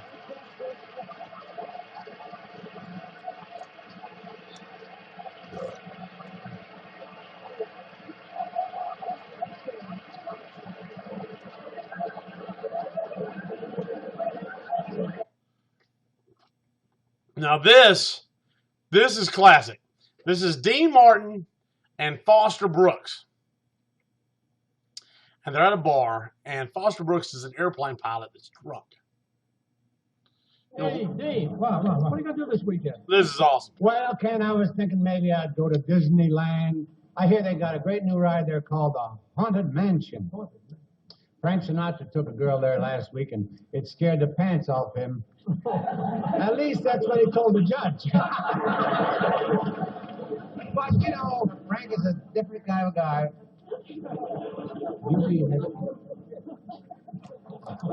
I gotta go take a piss. I'll be right back. Excuse me, have you ever been in Schenectady? No, I never was in Schenectady. Neither was I. Must have been a couple other guys. But I still have a feeling I've seen your face someplace else. No, it's always been right here. On the top of my neck. Maybe you've seen me on television. Oh no, I've never been on television. See, is it all right?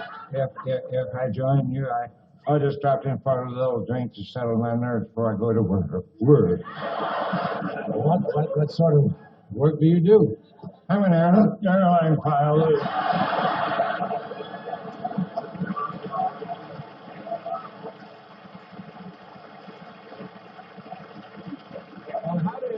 How did you get to be an airline pilot? I used to be a bus driver. But I quit. Too many drunks on the road. What do you fly? Oh, it's one of those big gray metal things with sticking out on the side. Yeah. Oh, you an airline pilot? No, I've been pretty high in my time. Did you ever have any close calls as a pilot? Oh, yes, especially since they moved the men's room to the back of the plane. Oh, wow. I was on a flight from New York to L.A. a couple weeks ago, and the plane lost an engine. Oh, don't worry, it'll turn up. You know, there's a lot of pressure being a pilot, flying way up there, high in the air, and all, above all those white, fluffy things. Clouds? You sure you're not a pilot?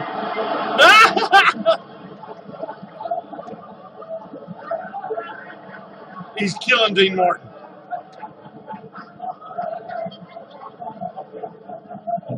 And you know, at the same time, it's quite a sobering thought and a very inspiring feeling to realize that there are hundreds of people on my plane, all depending on me. And to that I happen to hold their lives right in the palm of my hand.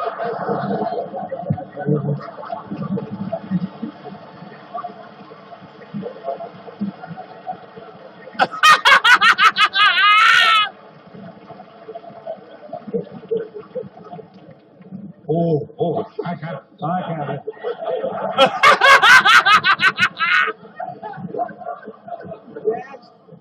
Yes.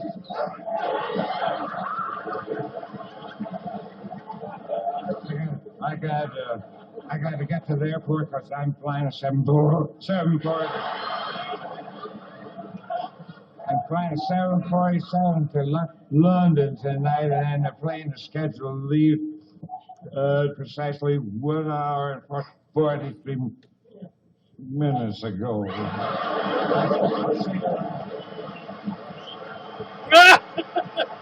That was Foster Brooks and Dean Martin doing a stand-up act, the drunk airline pilot, which is fucking great. Oh my God, it's fucking amazing. I mean, it literally is fucking fabulous. I love Foster Brooks. He is literally, here we go, brain surgeon. This one might be pretty good. I've never seen this one. Well, I'm going to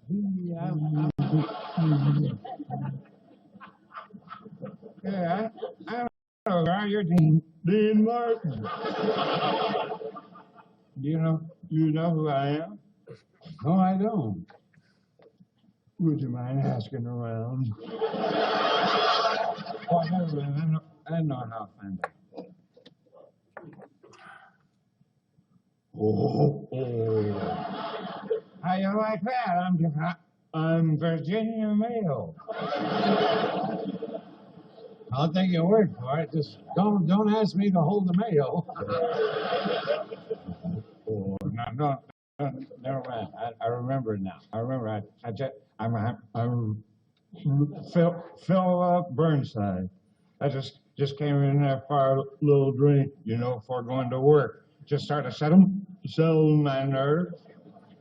What kind of work do you do? I'm a brain surgeon. Oh shit!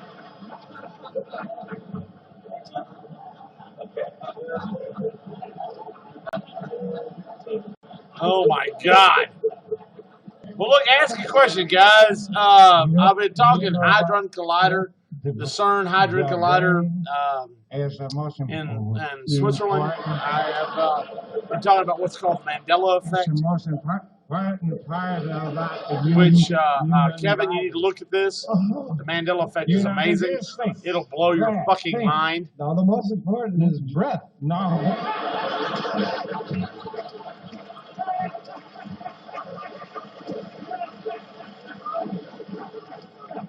I guess I blew that one. But you just think. Give it a little thought now. Just what would a man be without a brain? A politician. No, he'd be a vegetable. And I know some of them have turned into fruits.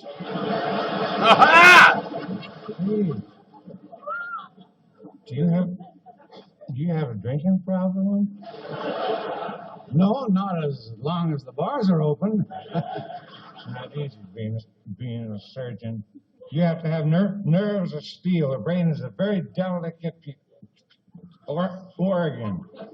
It has three main parts. It has the cerebrum and the cerebellum.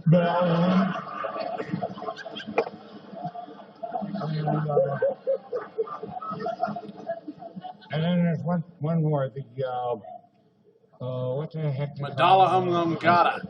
Oh, I think I'll know it when I see it. Oh, Jesus Christ! That reminds me, I've got to get back to the hospital. Oh, you want me to give you a lift? Oh, of course not. I wouldn't think of driving with anybody in your condition. Oh, Jesus Christ!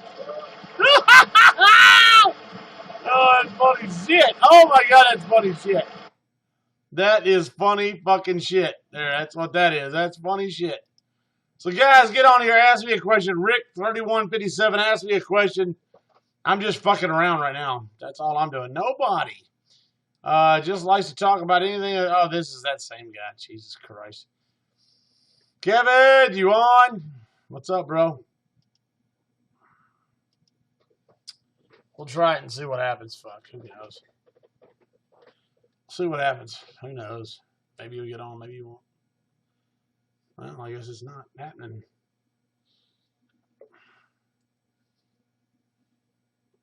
Oh, God. But we were talking Mandela effect and whether it was actually part of the CERN Hadron Collider being cut on, or whether. Oh, Jesus. But we were talking. Oh, shut the fuck up. Jesus God. We were talking. Oh, shut up. God damn. Mandela effect. Apparently, I've hit moment or some shit. I don't know. What the fuck? Whether it was. Shut up. Jesus. Damn, I don't see how y'all hear me talking. I hate hearing me talk. What we got here? All right, what we got? Let's see. Pie guy, no. Raspberry swirl. Nope, raspberry swirl didn't want to talk to me. Perez is something or other. Fuck, I don't know. We're number 12 and ask a question. Alone 94 is watching. Well, fucking A, hell yeah. Let's see if Alone 94 wants to talk to me and ask me a question.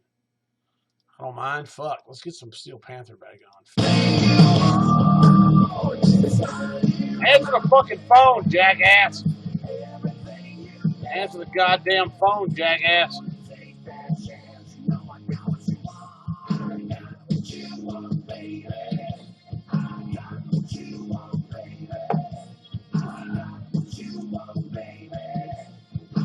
Well, Kevin, you need to look on YouTube for this Mandela effect. There's literally the line in Lord of the Rings has changed. When it's run, you fools, it's fly, you fools. When you've got the Matrix, and it says, what if I tell you that everything you know is a lie? That line was never in the movie. Sally Fields is now known as Sally Field, no S. Darth Vader never says, Luke, I am your father. He says, yes, I am your father. Sex in the City, the title, is now Sex in the City is now Sex. What was it? Sex something. Anyway, it changed. I've been drinking. I've done 2 shows already. Fucking hey. I mean, give me a break. None of you bastards want to call in, so fuck off. I've been drinking Shine, Dreamsicle Shine, and Plum Shine. Nobody wants to call in. Talk to a wolf. Just being R2. Yeah, I know, right? But there's all kind of shit. I mean, there's... All right. Give you an idea of the reason, Kevin, it's called the Mandela effect. Do you know why it's called the Mandela effect, Kevin? Kevin. Hey, Kevin. You know why it's called the Mandela effect?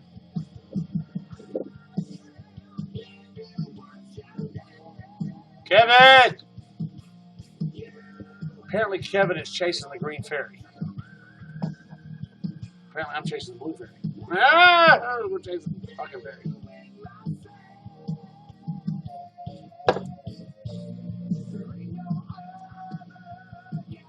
By the way, they found the movie, supposedly that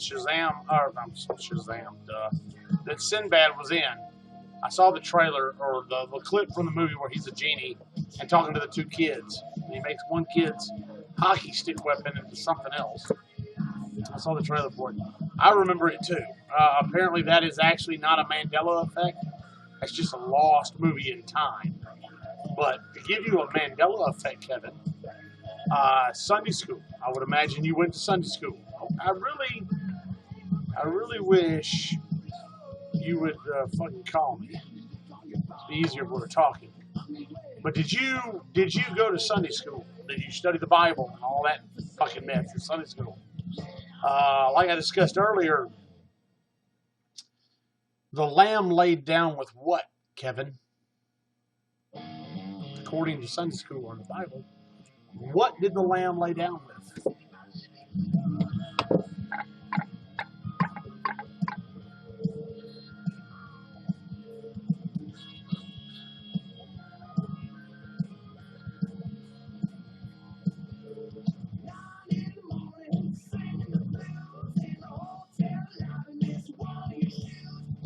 Kevin!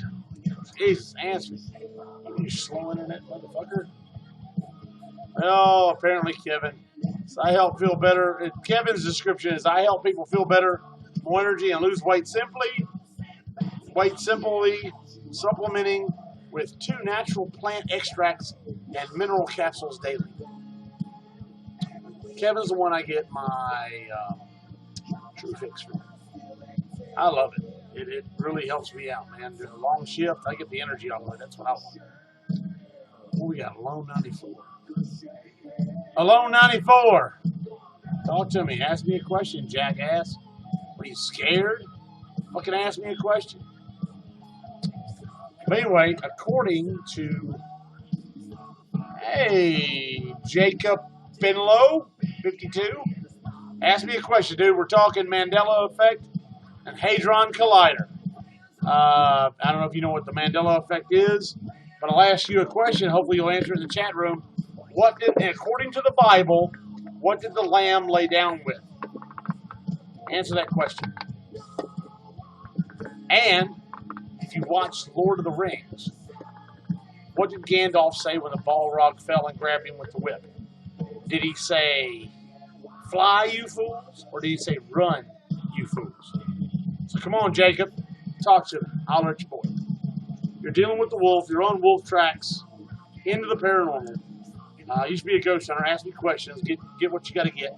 Do what you got to do. Get in, get on, get off. And we drink. We cuss. We raise hell. We kick lights out. So have fun.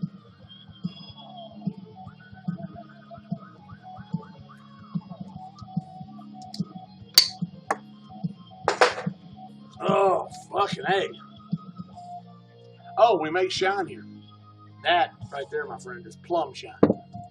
I finished off a bottle earlier, Jacob. Orange creamsicle shine that I made. I have a skill. I have a skill. This, Jacob, is cherry shine. See the cherries in it? Look at that, cherry shine. This is what plum shine's supposed to look like. That was just juice I had on the other bottle. But look, there's plums in that. Full of fucking plums.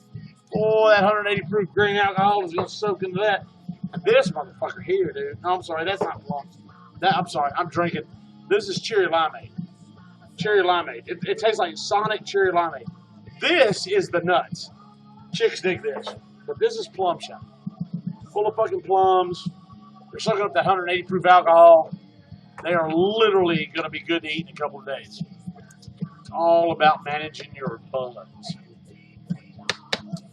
People can smoke shit if they want to. I drink. So, fuck off. Yeah, kiss my ass, fuck off. 2 words, suck it. Ah, fuck it. 2 words, R2, what's that? That's right, R2 said, suck it. So, Jacob, ask me a question, dude. What the fuck, really? We're number 11 and ask question. Let's see.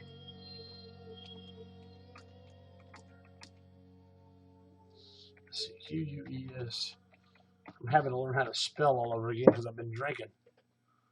All right, let's see. Where's my fucking phone at? Nobody's.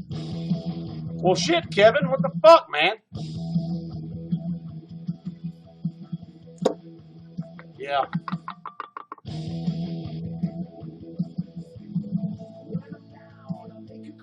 We're listening to Steel Panther. Lower the Bar is the name of the album. So we're listening to that right now, so enjoy that. Oh, the shirt in the back. That's red, white, and blue. It just doesn't show the whole fucking thing. It was a t-shirt. I thought I'd buy it. I thought it was cool. Yes, I'm supporting a Motley Crue t-shirt. Motley Crue, baby. I am a Motley Crue fan. I love Motley Crue. Kiss my ass if you don't.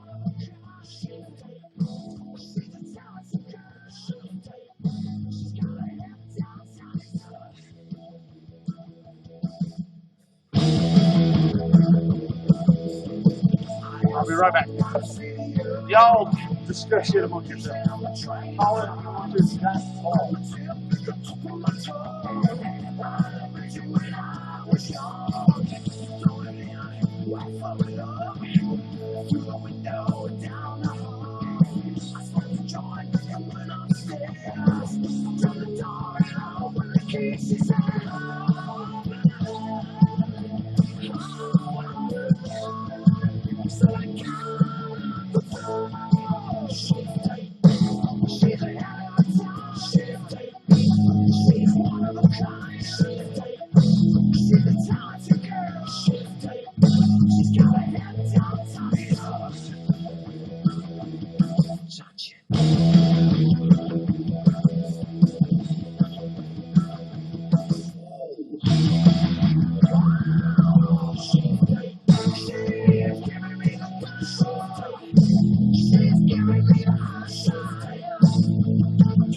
What's up, everyone? How you get on the bottle? Oh, I think it's this. All right. Oh, my God. What do we got? Forgotten Box? Come on, Forgotten Box. Get on here. Talk to me.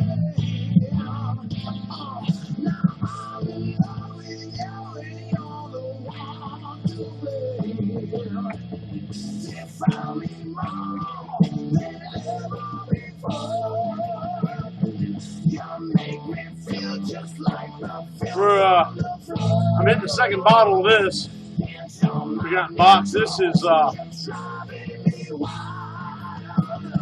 Creamsicle Shine or Dreamsicle. You remember the popsicle that was orange and had the white center creamsicle? This is moonshine. It's called Creamsicle Moonshine. I make it. Let you know, I make a lot of crazy shit. Nobody makes this. This is Sonic Cherry Limeade Shine. You ever had a Sonic Cherry Limeade? This is the shine that tastes like it. And this is plum. You know, a piece of plum in there. And I got a small bottle. I was just fucking around. Cherry Shine. So yeah, we're gonna delve into a little more of this. This good shit. God damn. I'm gonna get some hot bosses in this. Oh God.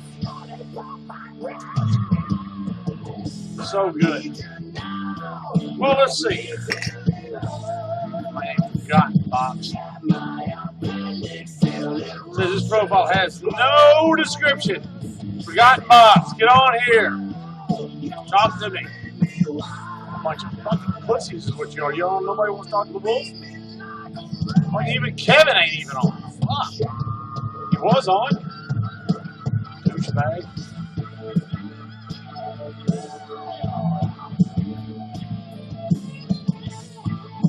This is stupid.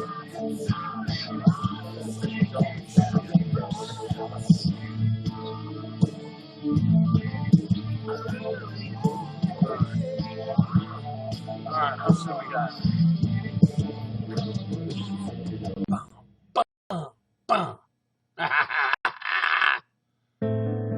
When I look out to the stars and Steel Panther, baby.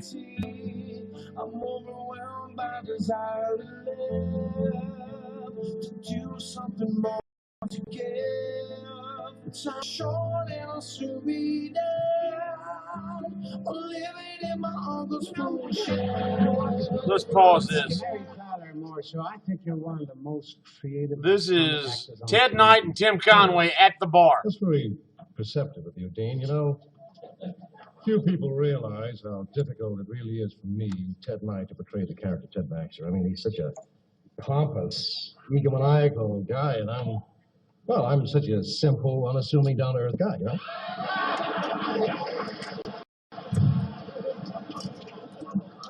Hey, for crying out loud, hi over here, for God's sake.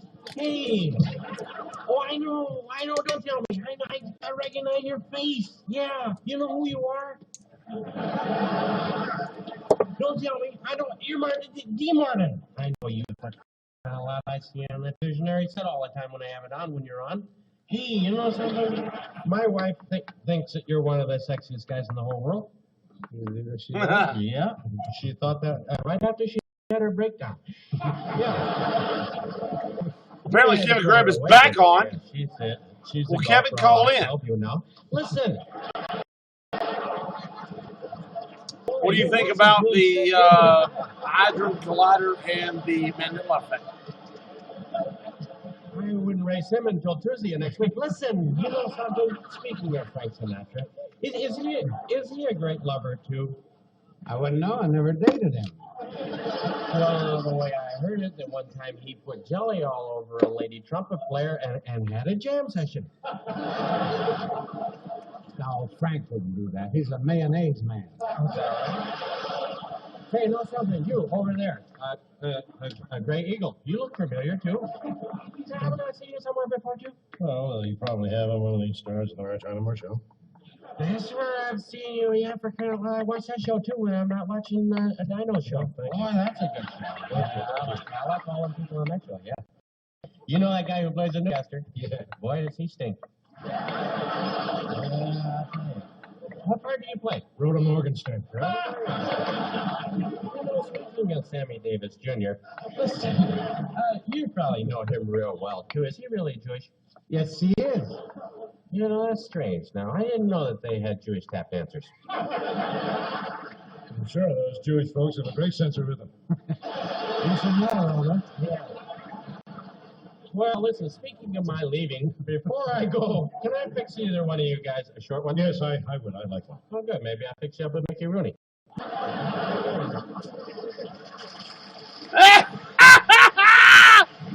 That's funny as shit. That is funny as shit. I like it. I like it a lot. Well, Dean, I've got to be on my way too. Check, please. Okay. Well, I'll take care. Well, no. Dean, I insist. Let me split it. Okay? Yeah. Jeez. You're the second half. That's funny as shit. All right, Kevin, call in. Fuck, ask me a question. Mary Tyler. Shut the fuck up. Let's get Steel Panther back on. And I start to cry. Then I go to my room and get high. I go to my room and get high. Why? So Kevin, look, we're talking Mandela effect. That's what we were talking. And the CERN Hadron Collider in Sweden or Switzerland or whatever the fuck it's at. And we're talking moonshine and beer. So there you go. There's your ballpark for what's going on. R2 is participating tonight. The motherfucker feels better, so he's on. Sporting the do-rag. He has his girl with him. He has his favorite necklace on. And he is supporting the wolf. So, God particle, yes. They are trying to find the God particle. They're also doing dark matter and antimatter. They are currently storing antimatter. They don't have enough of it, but they're wanting to use it as a fuel source. But yes, the God particle. Sorry, a little shine in my goatee. Hey, we got someone say Zaya is watching the goddamn show and hopefully drinking, because you need to drink to watch this motherfucker. Welcome to Wolf Tracks. Plasma. They did plasma a long time ago without doing the Hadron Collider. Don't put me on the spot like that. Well, Zaya, get the fuck off the show if you don't want to be put on the spot. Kiss my ass, suck shit through a tube, 2 words. I hope you sensitive millennial bitch don't like it. Get the fuck off my show. How about that? Did I put you on the spot enough? Jackass? Did I? I hope you enjoyed it. Douchebag. Because here we drink, we raise hell, you little sensitive millennial bitch. We don't have safe zones. We don't have therapy puppies. We don't play with fucking Play-Doh or Lego and sing fucking Kumbaya while guys hug each other. So get the fuck off the show if you don't like it. Troll something else, you goofy fuck. And that's my 2 cents on that deal. I'm sorry, where's Jaya at or whatever? Zaya at now? Where's that motherfucker? Get on here, you gay-ass fag fuck.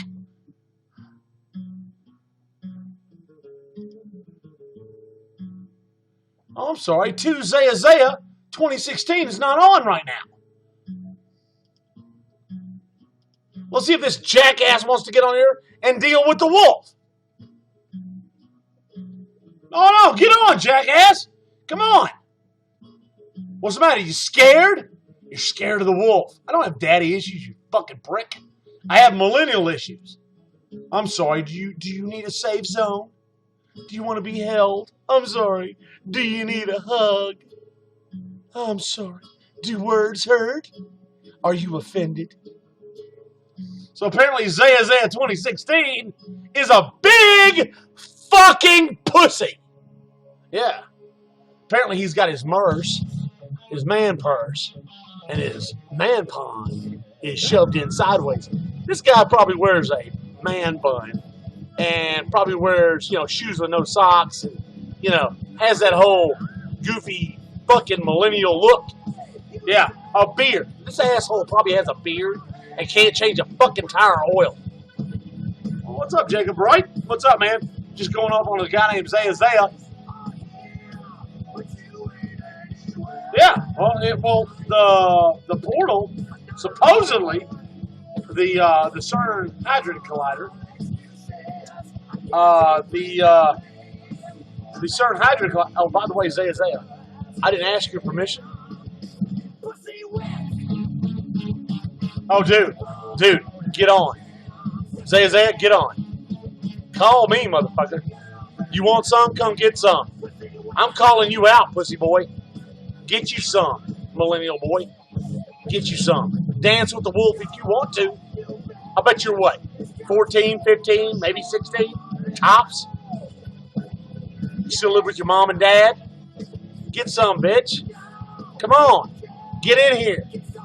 I'm sorry, words hurt? Let me guess. Not my president's one of your favorite phrases? Isaiah, this probably offends you. Hold on. That's a beer opening. It's not something called a Mai Tai. Or it doesn't have the word teeny in it. It doesn't come with fucking fruit. You jackass. You're a fruit anyway. You probably smoke pole. Come on, Isaiah. You talking mean shit in the chat room. Get me face to face, bitch.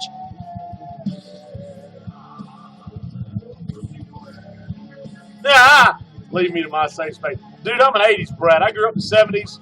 My teenage years were the 80s. We didn't have cameras to watch us do dumb shit. We didn't have Snapchat, Instagram, and fucking Facebook. We didn't need self-validation. We found our friends. We raised hell. We kicked lights out and fucked shit up all on our own. We didn't need that shit. Our phones came with a cord. If you wanted to find us, you had to be where we were at. We wouldn't get a hold of each other through Xbox and Play fucking station. Dude, we had a rotary phone. We didn't have a fucking cell phone.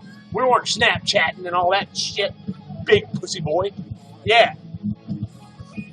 I bet you still live in your mom's house. Isaiah, I bet you still live in your mom's house. I bet you do. And you know why you do? You know why I know that? Because you won't let me call you. You keep denying it. Dude, I would love to get your punk ass on. Come on, douchebag. Get on here, you fucking prick. Millennial piece of shit. Yeah. Isaiah. What is that? Isaiah 2016? Was that the year you were fucking graduated high school? You fucking bitch. Get on here.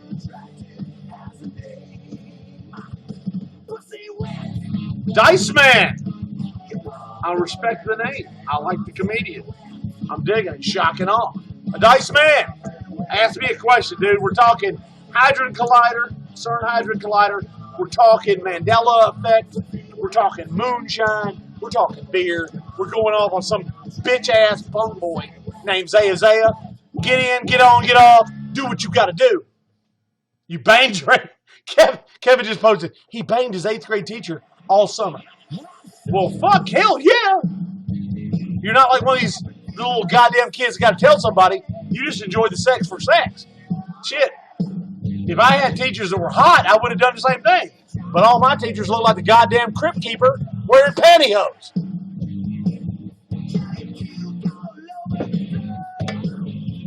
What's the matter? Let's see what we got. Isaiah, get on. Ask me a question, bro. Come on, man. Ask me a fucking question. I'm ready. Dude, I am so fucking... I'm stoked. I've been drinking all goddamn day. Should have done yard work. I'll do this shit tomorrow. So what? So you banged the teacher. Dude, that's props to you. God damn, that's awesome as fuck. Dude, if I had a hot teacher, I'd have banged the shit out of her. Wouldn't have told nobody. I've been fucking her sideways. We'd have been doing shit that was illegal in most states. Fuck. My first sexual experience. Dude, my first sexual experience, I was 15. This bitch was 35. We did shit that was illegal in most states. You see what I'm saying? Dude, did I tell anyone? No. Fuck no. I wanted to keep doing this shit. That ain't rape. That's fun. But nowadays, all these goddamn little movies, oh, you touched me, I feel offended. Shit. Feel offended if you want to. I'm getting a little stanky on my hung way down. You know what I'm saying? My putz is getting polished. Dice Man, get on. Talk to me.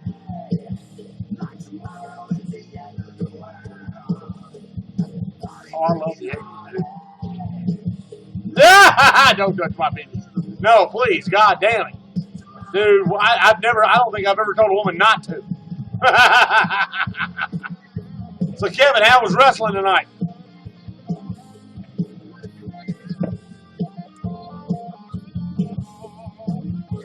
And have you even pulled up YouTube to see some of this Mandela effect shit? This shit'll blow your mind, dude. Do you remember Oscar Mayer? Well, the hot dog. Yeah. How was it spelled? Do you remember?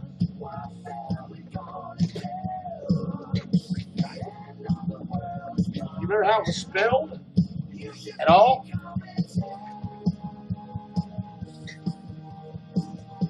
Well, good. Be all over it. Get it, son. Get it. Oh, fuck, I love beer.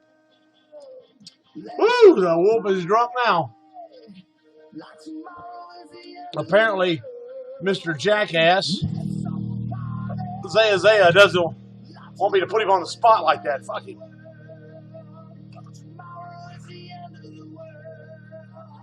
Right, we already discussed the genie thing. But there's so much more, man. There's so much more. Oscar Mayer is not spelled M-E-Y-E-R. It's M-A-Y-E-R. There's an A instead of an E. Yeah, no shit, it wasn't made supposedly. Also, the Darth Vader line from Star Wars, Luke, I am your father. Isn't Luke, I am your father? It's yes, I am your father now. The line from Lord of the Rings where Gandalf says, run, you fools, run. It's fly, you fools. Why in the fuck would they fly? None of them can fucking fly. But that's the line in the movie now. The Kennedy assassination. Here you go, Kevin. Here's one for you. The Kennedy assassination. The car Kennedy was shot in had 2 bench seats in it. Okay? 2 bench seats. That means there was 4 people in the car. Mr. and Miss Kennedy and 2 bodyguards. You know, he requested that no one run beside the car. Now it's showing there was 6 passengers. 3 rows. 3 bench seats. Weird. Okay? I know you've seen Matrix. The line supposedly, now I haven't researched this all thoroughly, but the line, what if I told you everything you know is a lie? Was never mentioned in Matrix. Everybody knows it. And the one that I really want to research is Sleeping Beauty, the Disney film. Mirror, mirror on the wall, who is the fairest of them all? Everybody remembers that line. Nope, not there anymore. It's just mirror, who's the fairest of them all, or some shit or something. I don't know who's the fairest of them all, but it doesn't say mirror, mirror. Oh, and here you go, Kevin. I know you've seen Forrest Gump, right? Well, in Forrest Gump, there's a line, it's classic. Life is like a box of chocolates. You never know what you're going to get. You know, Mama said, life is like a box of chocolates. You never know what you're going to get. The line now in the movie is life was like a box of chocolates. You never know what you got. So instead of is, it's was. Sally Fields with an S is now Sally Field, no S. I mean, there's tons of shit, dude. It's fucking insane. They're saying that we've crossed dimensions. We are dimensional travelers, and that literally we are remembering things the way they were, and it's because we are shifting dimensions. We are stepping between dimensions. Now, if that's the case, and we're dimensional travelers, how? How the fuck are we dimensional? How the fuck did that happen? Because this is stuff I remember. We're now 8th on Ask a Question. So get some of that noise. Fucking kiss my ass. Fuck off and die. But, I mean, there's several things, dude. It's crazy, the shit. Bernstein Bears. Berenstain Bears. B-E-R-S-T-I-E-N Bears. Now it's Bernstein. B-E-R-S-T-A-N-E. And there's actually a guy with a VHS tape that it says Berenstain Bears on the front. It's a VHS tape. B-E-R-S-T-A-N-E. Berenstain. But on the side of the VHS tape, remember they had the label on the front of the tape, and then they had a long label on the side. It says Berenstain. So it's B-E-R-S-T-E-I-N. Berenstain Bears. And Kevin, I asked you this question earlier. You never answered. What laid down with the lamb? It used to be the lion. Now it's the wolf. OKF. Ask me a question. We're talking Hadron Collider, Mandela effect. We're drinking. We're hammering down shine. The wolf is drinking. You're talking to Bobby the Wolf Mullins live on YouNow. If you got a question, shoot it off in the chat room. Call in. You want me to call you, let me know. I'll get you on the show, get you 5 minutes of fame, whatever. We are currently number 9 in Ask a Question. Ask me anything. I'm into the paranormal, dude. I've got a large, I know a little bit about a lot of things. How about that? So AKF, get in, get on, get off, brother. Let's see if he wants to get on. What the fuck? We'll try him and see. See if he answers. I don't care if he answers or not.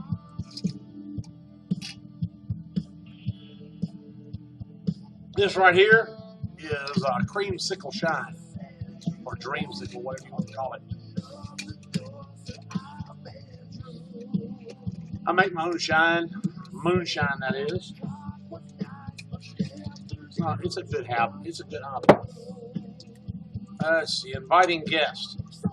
Well, he didn't respond. Born too late to explore the earth. To explore space thoughts. What? And wait. OKF. Okay, OKF. I'm not understanding what you said. Born too late to explore the earth. Too early to explore space. Thoughts? All right. Wait. Get on here. Let me talk to you. Explain to me what you just said. I'm going to try calling you one more time. I want to hear what you got to say. You seem intelligent. I don't understand what you're saying. I'll even cut the music off.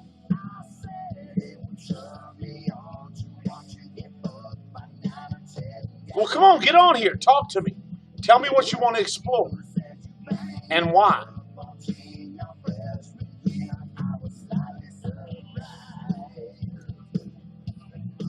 I don't understand. You're saying you want to explore, but you're not interested in it. Wait, I'm not understanding, okay? I'm not understanding, okay? It says here, according to what you said, born late to explore the earth, or born too late to explore, too early to explore space, thoughts, okay? I have an urge to explore, and the only viable place to explore is the deep ocean, yet that doesn't interest me. Okay, you're not interested in the deep ocean. Well, that's fine. There's a ton of shit to explore. Okay, look, here's the deal. Look, there is space. We found an entire solar system. Okay, all land has to do with exploring. Have they been explored in depth? No, they haven't. Okay, there's areas on this planet that are not explored yet. Come on, let me call you. Let's talk about this. You seem very intelligent. You don't have to explore space. That's my point. There's areas that you don't have to. You're not understanding, OKF. Okay, you don't have means of communicating. Okay, here's the deal, OKF. Listen to this right quick. All right. Think about Egypt. Everybody's already explored the fuck out of that, right? No, they haven't. What are the 3 main pyramids in Giza? They're the belt stars in Orion's belt. The causeway is the scabbard that holds the sword for Orion. So now, if you look at, okay, OF, you got me? You're following me? If you look at the Hopi Indians, they mapped out the entire constellation of Orion on the ground. Their campsites. All right, you're following. Good. Now you need to listen to this. If you look at the pyramids in Giza, the 3 pyramids, they map out the belt stars. The causeway that leads to the main pyramid is at a slant. It's not straight on. That means that causeway and the structures on the causeway map out the stars of the scabbard. Now, that means that they mapped it out. Egyptians were a stickler for detail. So where? This is what you need to explore, OKF. Where are the arms and the feet of Orion? Because if you pull it up on Google Maps, where the arms should be, or the shoulders, the two top stars, the city's built. The feet are in open desert. There's also something you need to understand. There's two sphinxes. At the main sphinx, there is a tablet that mentions a second sphinx that points the opposite direction to protect Giza. Where's the other sphinx? On the other side, there's nothing but sand. Is it buried? There's something to explore.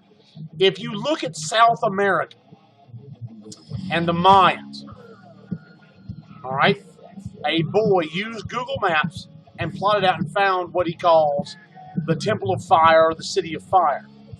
But if you look at, I forget the city's name, but it lays out, it's the Temple of the Sun, Temple of the Moon, and something else. But it lays out the belt stars of Orion. No civilization has mapped out Orion and done just the belt. Okay? That means there's other locations. And South America is so overgrown. The boy who found the other city, the large square that was a city, said it was so overgrown he wouldn't be able to reach it in his lifetime. Or he would be able to, but it would cost a lot of money. There's things to explore. Siberia. Okay? Siberia. You can explore Siberia. Siberia is totally unexplored. There's several things going on there. There was an exploration, a camping party that ended up dead there. Okay? I'm talking about people, when they found them, they were rotted. And I'm talking about, like, not rotted like mold and decay. I'm talking about dried skin like they've been super baked. Their skin was orange, okay? Now, their tongues were removed. Their bones were shattered on the inside. They don't know why. Apparently there's a beast there. Something. They blame it on a Yeti. Well, now it doesn't have to be a Yeti. Siberia is unexplored. There's something called cauldrons or bones in Siberia that make people sick. You need to look into this. It sounds like a winter hellscape. Explain that last statement. What's a winter hellscape? Type that in. I'm not following you. I'm so glad I got someone on here intelligent to talk to. That's refreshing. Thank you, OKF.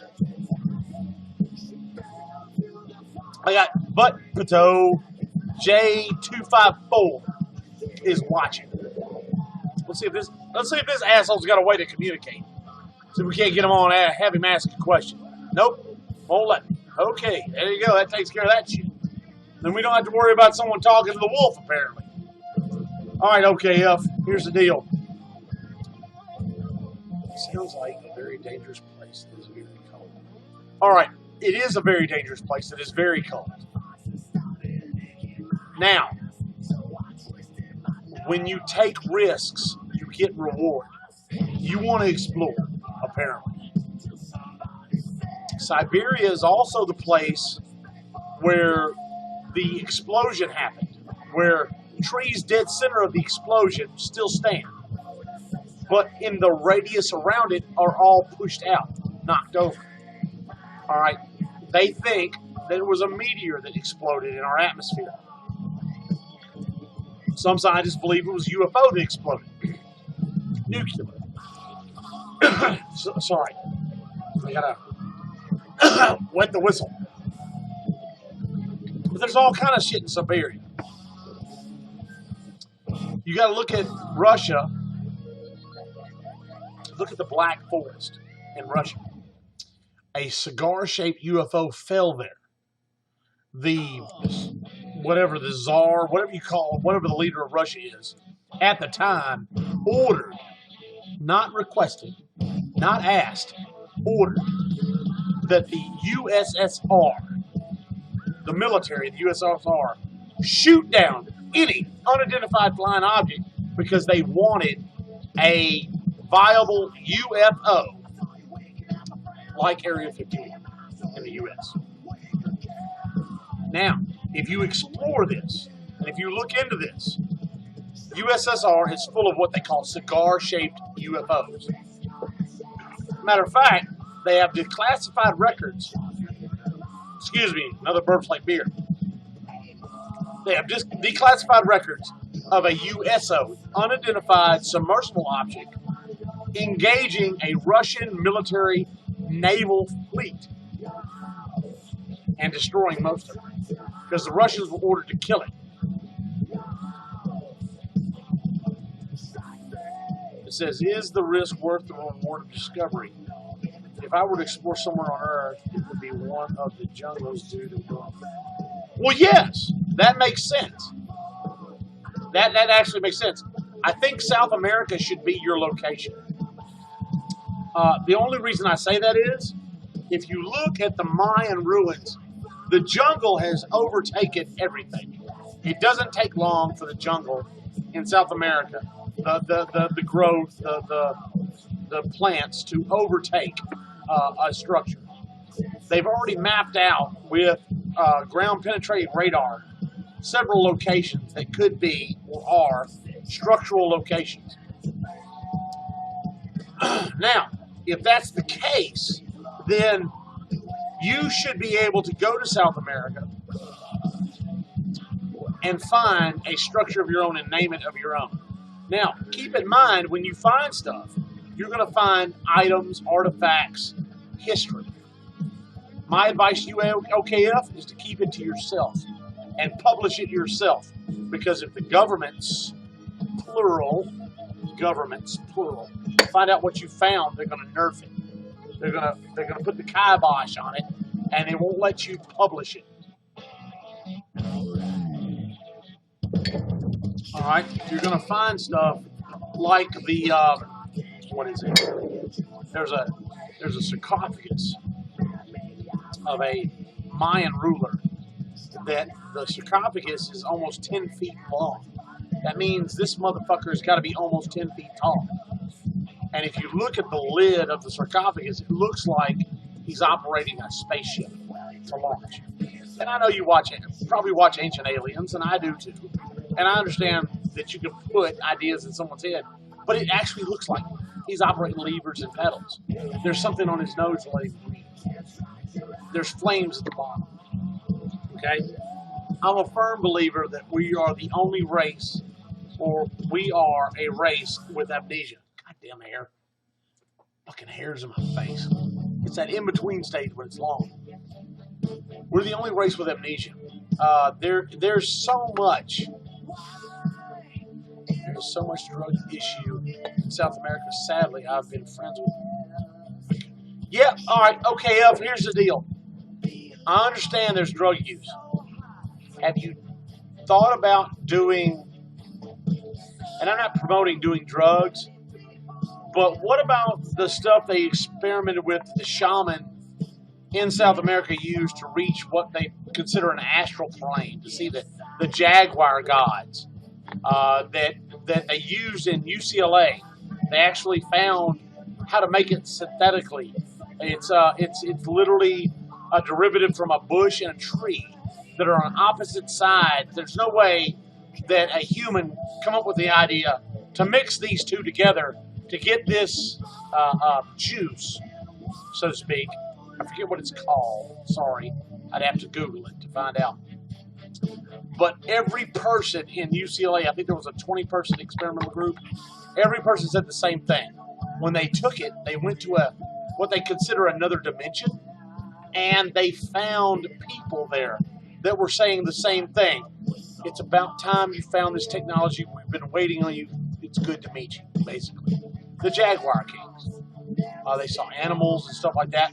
The same thing that the Mayans saw, or the Aztec. There's all kind of stuff to explore on this planet still, man. Don't give up. Please keep going with doing what you're doing. I hope I have lit a fire under you.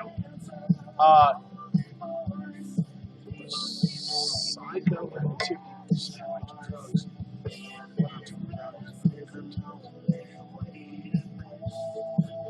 Yes, that is a very big issue The cartels, yes, that is a big issue. But like I said, to the risk taker go the rewards. If you can get a grant and go in, that's on you. Not Molly, Kevin. We're not doing Molly on this show. Calm your shit. Chase your green fairy. But if you go in, just be prepared. That's my advice to you. Be prepared. You need to know the language of the area. You need to know the layout. You need to have a proper guide. You need to have proper supplies, proper protection, proper armament. Because it is dangerous there. It is very dangerous there. But think of the things you might find. Shrooms. I'm doing a few caps. But yeah, think about what you might find. You know, OKF, here's the deal. You know there's a library that's still lost. It supposedly has 13 or 14 books of the universe in it. And they believe it's underneath the front paws of the Sphinx in Egypt. What if it's in South America? What if it's in one of these temples? I mean, the British guy, there was two of them, but one of them touched the craft. What if the O's, the zeros and ones gave a longitude and latitude and a verbal response, which I don't know, but it was something about the awakening. But the longitude and latitude gave an island, appears, disappears, whatever. What if that's the answer? What if that's the answer? What if you discover something like that? It makes all the risk worth it. I got 3 vid. Does it say Lou or Jew? Boy, that's offensive. Vid Lou, get on, ask me a question. I got OKF who can't as far as video. See if we can get you on. I'm going to try to get you on, see what's up. I'm talking about the Hadron Collider, the CERN Hadron Collider. We're talking about the Mandela effect. OKF, or OK, what the hell is this goddamn name? I've been drinking. OKF is talking about exploration. And he's talking about there's nothing to explore on this planet other than space. Here we go. Here we go. Here we go. Let's turn the radio off. Let's get this guy on. Hang on. I'm getting the radio off now. You there? Hello. What are you talking about? We're talking about the CERN Hadron Collider. Mm-hmm. The CERN Hadron Collider. And we're talking about what's called the Mandela effect. Okay? We're also talking about exploration of the Earth. And whether there's something left to explore. Are you familiar with any of that? I've been to Earth, yes. Do what? It's a great place. It's a great place to visit, not a great place to live. All right, you're breaking up. You're breaking up. But here's the deal. The topic is whether the CERN Hadron Collider caused what's called the Mandela effect. Things that have changed. Things that people remember that have changed in history. For example? Okay, for example, the movie Star Wars, New Hope. I'm sorry, Empire Strikes Back. Darth Vader, from what everybody remembers, says, "Luke, I am your father." The line now is, "Yes, I am your father." In the movie Lord of the Rings, Gandalf says that everyone remembers when the Balrog falls and the whip catches his leg and he's dropping, he says, "Run, you fools," or "Run, you fool." Now, the movie now says, "Fly, you fool." Okay? Also, the reason they call it the Mandela effect is because Nelson Mandela, according to history, died in prison. But now he died of old age in the 2000s.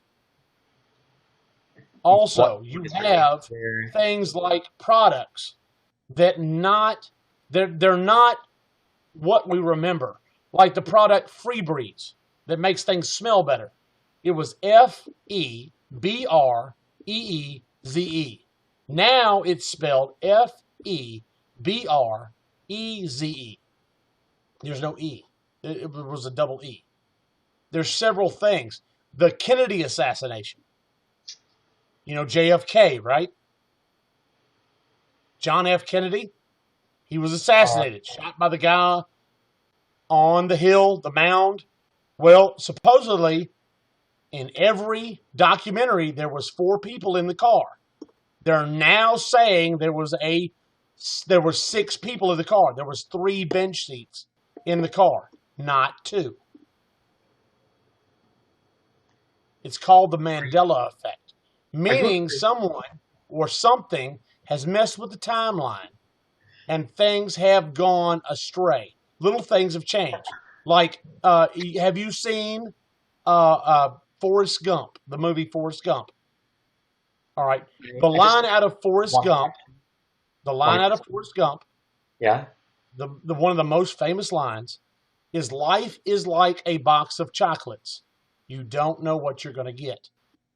The line now is, life was like a box of chocolates.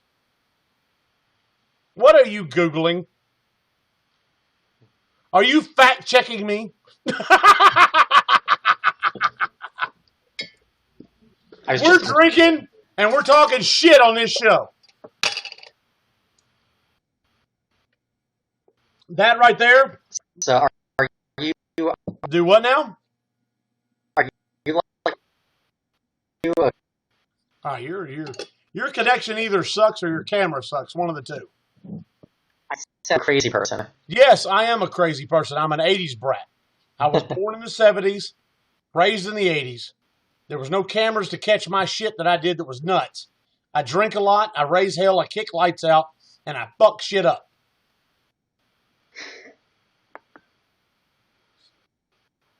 So if that makes me crazy, then fuck it. I am crazy.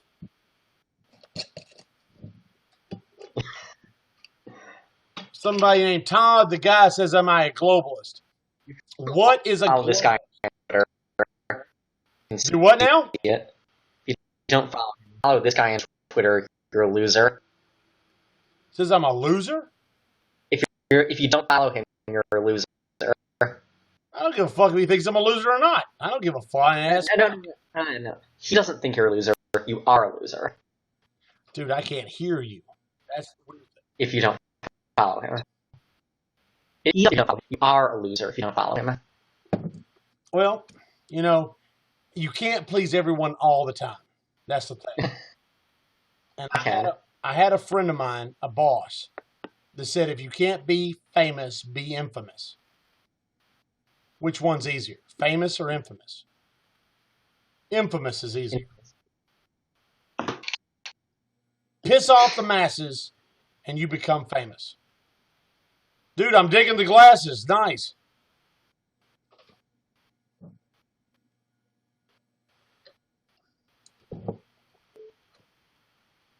Todd the guy, what's a globalist? What the? Well, fuck, I'll just get this guy to answer. Fuck. Hang on. Look. No lens. Dude, you are breaking up something fierce, man. I don't know what the fuck. I have to wear because there are no lenses. Nice. Like the glasses, man. Fuck, I can't see. I'm 46. My eyes left me at 40. Well,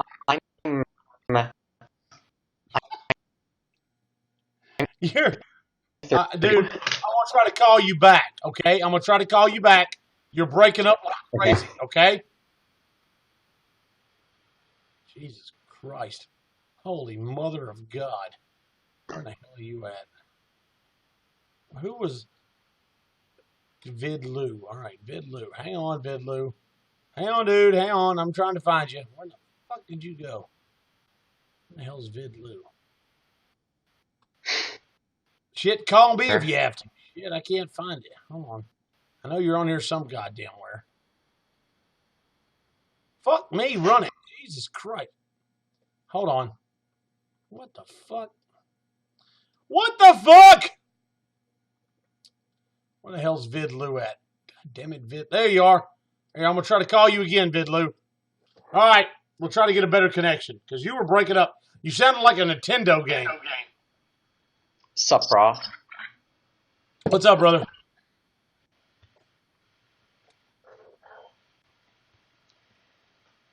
So where are you calling from, brother? Your room. I get it. Yeah, funny motherfucker. I got you. That's funny. I like it. That's funny as shit. Well, I'm in I'm currently 6 kilometers underground. I'm actually underneath. Where am I? I don't know. I forgot. It doesn't matter. It doesn't fucking matter. I'm in Mississippi. But anyway, what do you think about a timeline change? I think it's a pretty good idea. I think they should go through with it. You think we should go through with it? Yeah. Now, I think it mixes things up a little, you know? It's a good idea. Right. No. I get that. But do you think time travel is actually possible? No. You don't think so? No. I'd like it to be possible. I hope it's possible. So, now, wait a second. Do you have a cell phone? A what? Do you have a cell phone? Okay, let me ask you this question. Let me ask you this. I don't care what kind of cell phone you got. It's irrelevant. The government gave you that cell phone, that technology. What is the technology? All right, well, what are they using now? If the best cell phone you're using right now, the top of the line cell phone you're using right now, let's say it's an iPhone, whatever the fuck, 7, 6, whatever the hell it is, they're through with it. They're giving it to us. What are they using right now? Probably iPhone 8. Right, exactly. So the Mandela effect deals with a gentleman named, it's Professor Hammer, who believes he could spin protons up for 1, down for 0, and do what's called a binary code. Now, he said he can send them back in time. But now, if that's the case, and he can do that, that means time travel is already set in motion. That means our future selves can do time travel. So now, if time travel is possible, do you think we change major events, or would we change small events? Obviously, major events. Yeah, but what are the outcomes of the major events? Do we kill Hitler? Do we kill Hitler's family? I would. Yeah, but what's the outcome? The outcome is it's the butterfly effect. You can't change major events. Because if you change major events, the timeline becomes so askew that we end up in what's called a perpetual form of chaos. It's not to our benefit to do so. Things have to happen for a reason. We have to learn. Right. Okay. So now, if that's the case, then if they went back, that means this timeline is the best timeline possible. This is the only timeline. Right now, everybody thinks it sucks. Nobody wants this president. Nobody wants this world to be this way. But this is the one timeline that doesn't end up with the earth going bang or dying or the genocide of the human race. What are you researching? Homework. Homework? Yeah. Are you in high school? No. College?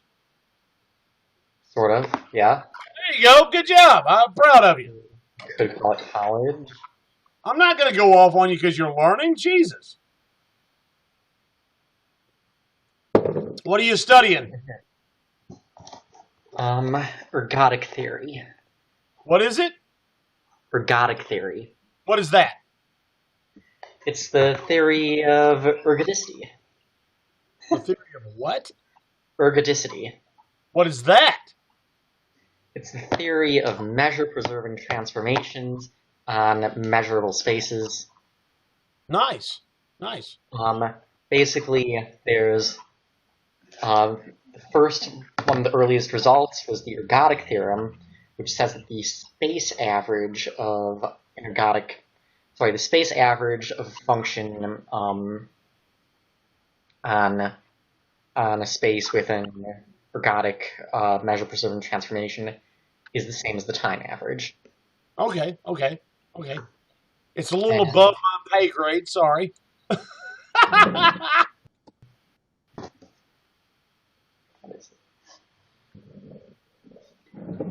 But that's not what I'm reading right now. I'm reading about Samoraides' theorem. Okay. You mean let you go so you can study? No, I'm fine. Yeah.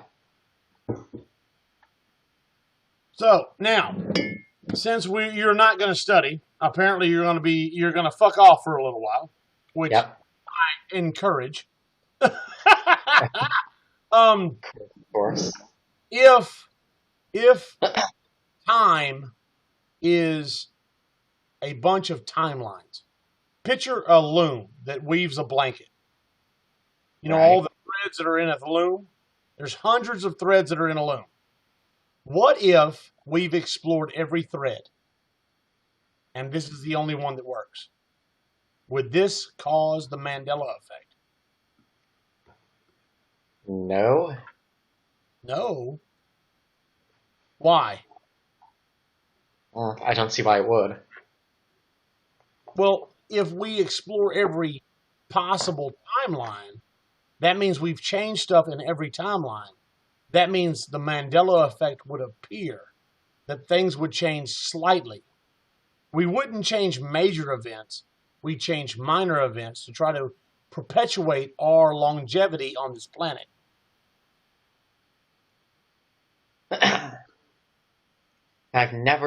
Show me a history book that says Nelson Mandela died in prison, because I've never heard that before. What, Mandela effect? Nelson Mandela dying in prison. Dude, what now? I'm sorry, you broke up. I said, show me a history book that says that Nelson Mandela died in prison. There is actually a book. If you pull it up on YouTube, there's an article that said he died in prison. There's several links to different things that have changed. Now, could that be? This is all speculative, okay? There's no hard facts. This is just a topic to talk about. We're not trying to throw stones at one another. I'm just asking your opinion. Could it be possible? My opinion is... Okay, go. My opinion is that he was the victim of one of those celebrity death hoaxes. Okay. They're pretty common, you know. Well, that's fine. That's fine. Everybody is entitled to their opinion. Everybody has their own opinion on things. Do you not think that there's a Mandela effect at all? Was it Sex in the City? The show? No, I never watched it. Okay. Because it's Sex the City now, or whatever. There's several things that have changed. But that's opinion. That's all speculative. The thing is, it can't be true because it would actually violate Samoraides' theorem. It would violate what? Samoraides' theorem. Okay. Well, see, that's why I need you on this show. Prove me wrong. That's not true. It's bullshit. Okay, that's fine. That's fine. Prove me wrong. That's what I want on this show. I want someone intelligent to prove me wrong. Okay, but have you considered the fact that ax plus b to the power of c equals y? That pretty much disproves that disproves the Mandela effect. All right. Well, now what is that? It's bullshit. Okay, well, that's fine. I'm not trying to joke around with you. I'm trying to have an intelligent conversation with you. I am. I'm trying to joke around. That's fine. That's fine. Everybody's entitled to that. But everybody, there is a large group of people that feel that this is real. Mm-hmm. So you being on this show, does it do what? Am I on TV? Well, you're on whatever YouNow is. This fucking millennial bullshit show channel thing, whatever the hell this is. Instagram people. By the way, everyone follow me on Instagram. My Instagram name is the same as my name here. Well, there you go. Give a plug, man. Go, go, go. Here, I post photos sometimes, once every like 3 months. But if you follow me on Instagram, you can see this. You can see this guy. You can see this guy. Yeah. And you can also see this this art. All right. I don't know what this thing is. It's ugly. I think it's ugly. You think the Eiffel Tower is ugly? Yeah, have you seen it? It's an eyesore. Why is it an eyesore? Just this big, ugly piece of scrap metal. That's all it is, scrap metal. You think a creative piece of ironwork is an eyesore? It's scrap metal. It's scrap metal, nothing more. Well, yeah. I mean, in the long term, everything is subject to decay. I understand.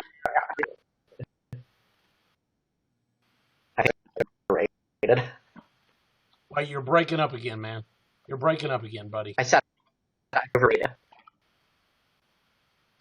Well, the Eiffel Tower, to some, it's art.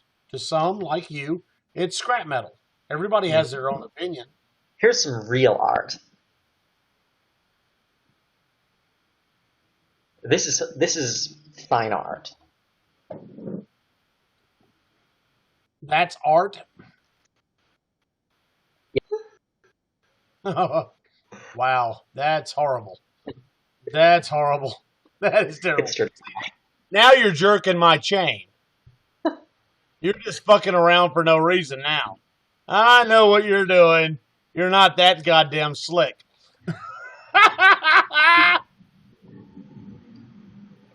Oh, I like these guys. I never see them anymore, but they're cool. What the fuck is that? They're conspiracy protesters. Oh, nice. I thought it was the clowns again. Oh, Jesus. Don't bring the clowns back. They're not the clowns. They're not juggalos. They're juggalos! Oh my God, the juggalos! Here's a new book by Slavoj Žižek. What is that? It's the cover of a new book by Slavoj Žižek. Okay. What, a book? Do you know who Slavoj Žižek is? No, I have no idea. Please explain. Look him up. Slavoj Žižek. I will do so. When I get off the show, I'll look it up. He knows what's really going on. He's a genius. What is his topic about? Ideology. Oh, nice. Nice, So, nice. this, I claim, is precisely how ideology functions. See? You like humor too. Okay, so we're all good. Oh, here's some more art. This is an I don't know what the hell that is. It's beehive. It looks like a human body with like an avocado pit for a head. That is a beehive. It's a beehive. All right, you're breaking up again, brother. Its head is full of bees. Sorry, we've lost connection apparently. I don't know what's going on, but apparently we lost connection. we were discussing the sculpture with the avocado pit for a head. Apparently, Vid Lou is a very intelligent guy. I respect his opinion, and it was a good conversation. It's a beehive. Wow, that's cool as fuck. I like that. That's cool as shit. I like the fact that it's a beehive. Kevin is all about you, Vidlou. He's all over this.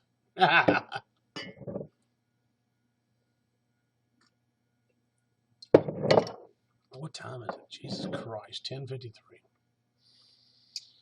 Well, look, guys, I'm going to get off here. I'll see you all again next week.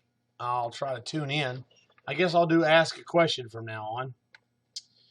But as always, Vidlou, thank you for your time. Everybody, thank you for your time. I see Zaya decided to tune back fucking in. That fucking douchebag. Zaya, or whatever the hell your name is. Kiss my ass, hug a nut, fuck off and die. I hope you get genital warts and ISIS gets you. And you get ass raped by a clown. Anyway, I'm going to get off here. Y'all take it easy. Remember, pay attention to what walks by, crawls by, flies by, and or slithers by. Open your mind. Open your eyes, open your ears. Pay attention. And if you get a picture of it, send it to Bobby the Wolf Mullins at onewhitewolf0706@att.net. And on three, guys. On three. Uno. Dos. Trace. Holler at your boy, guys. Holler at your boy.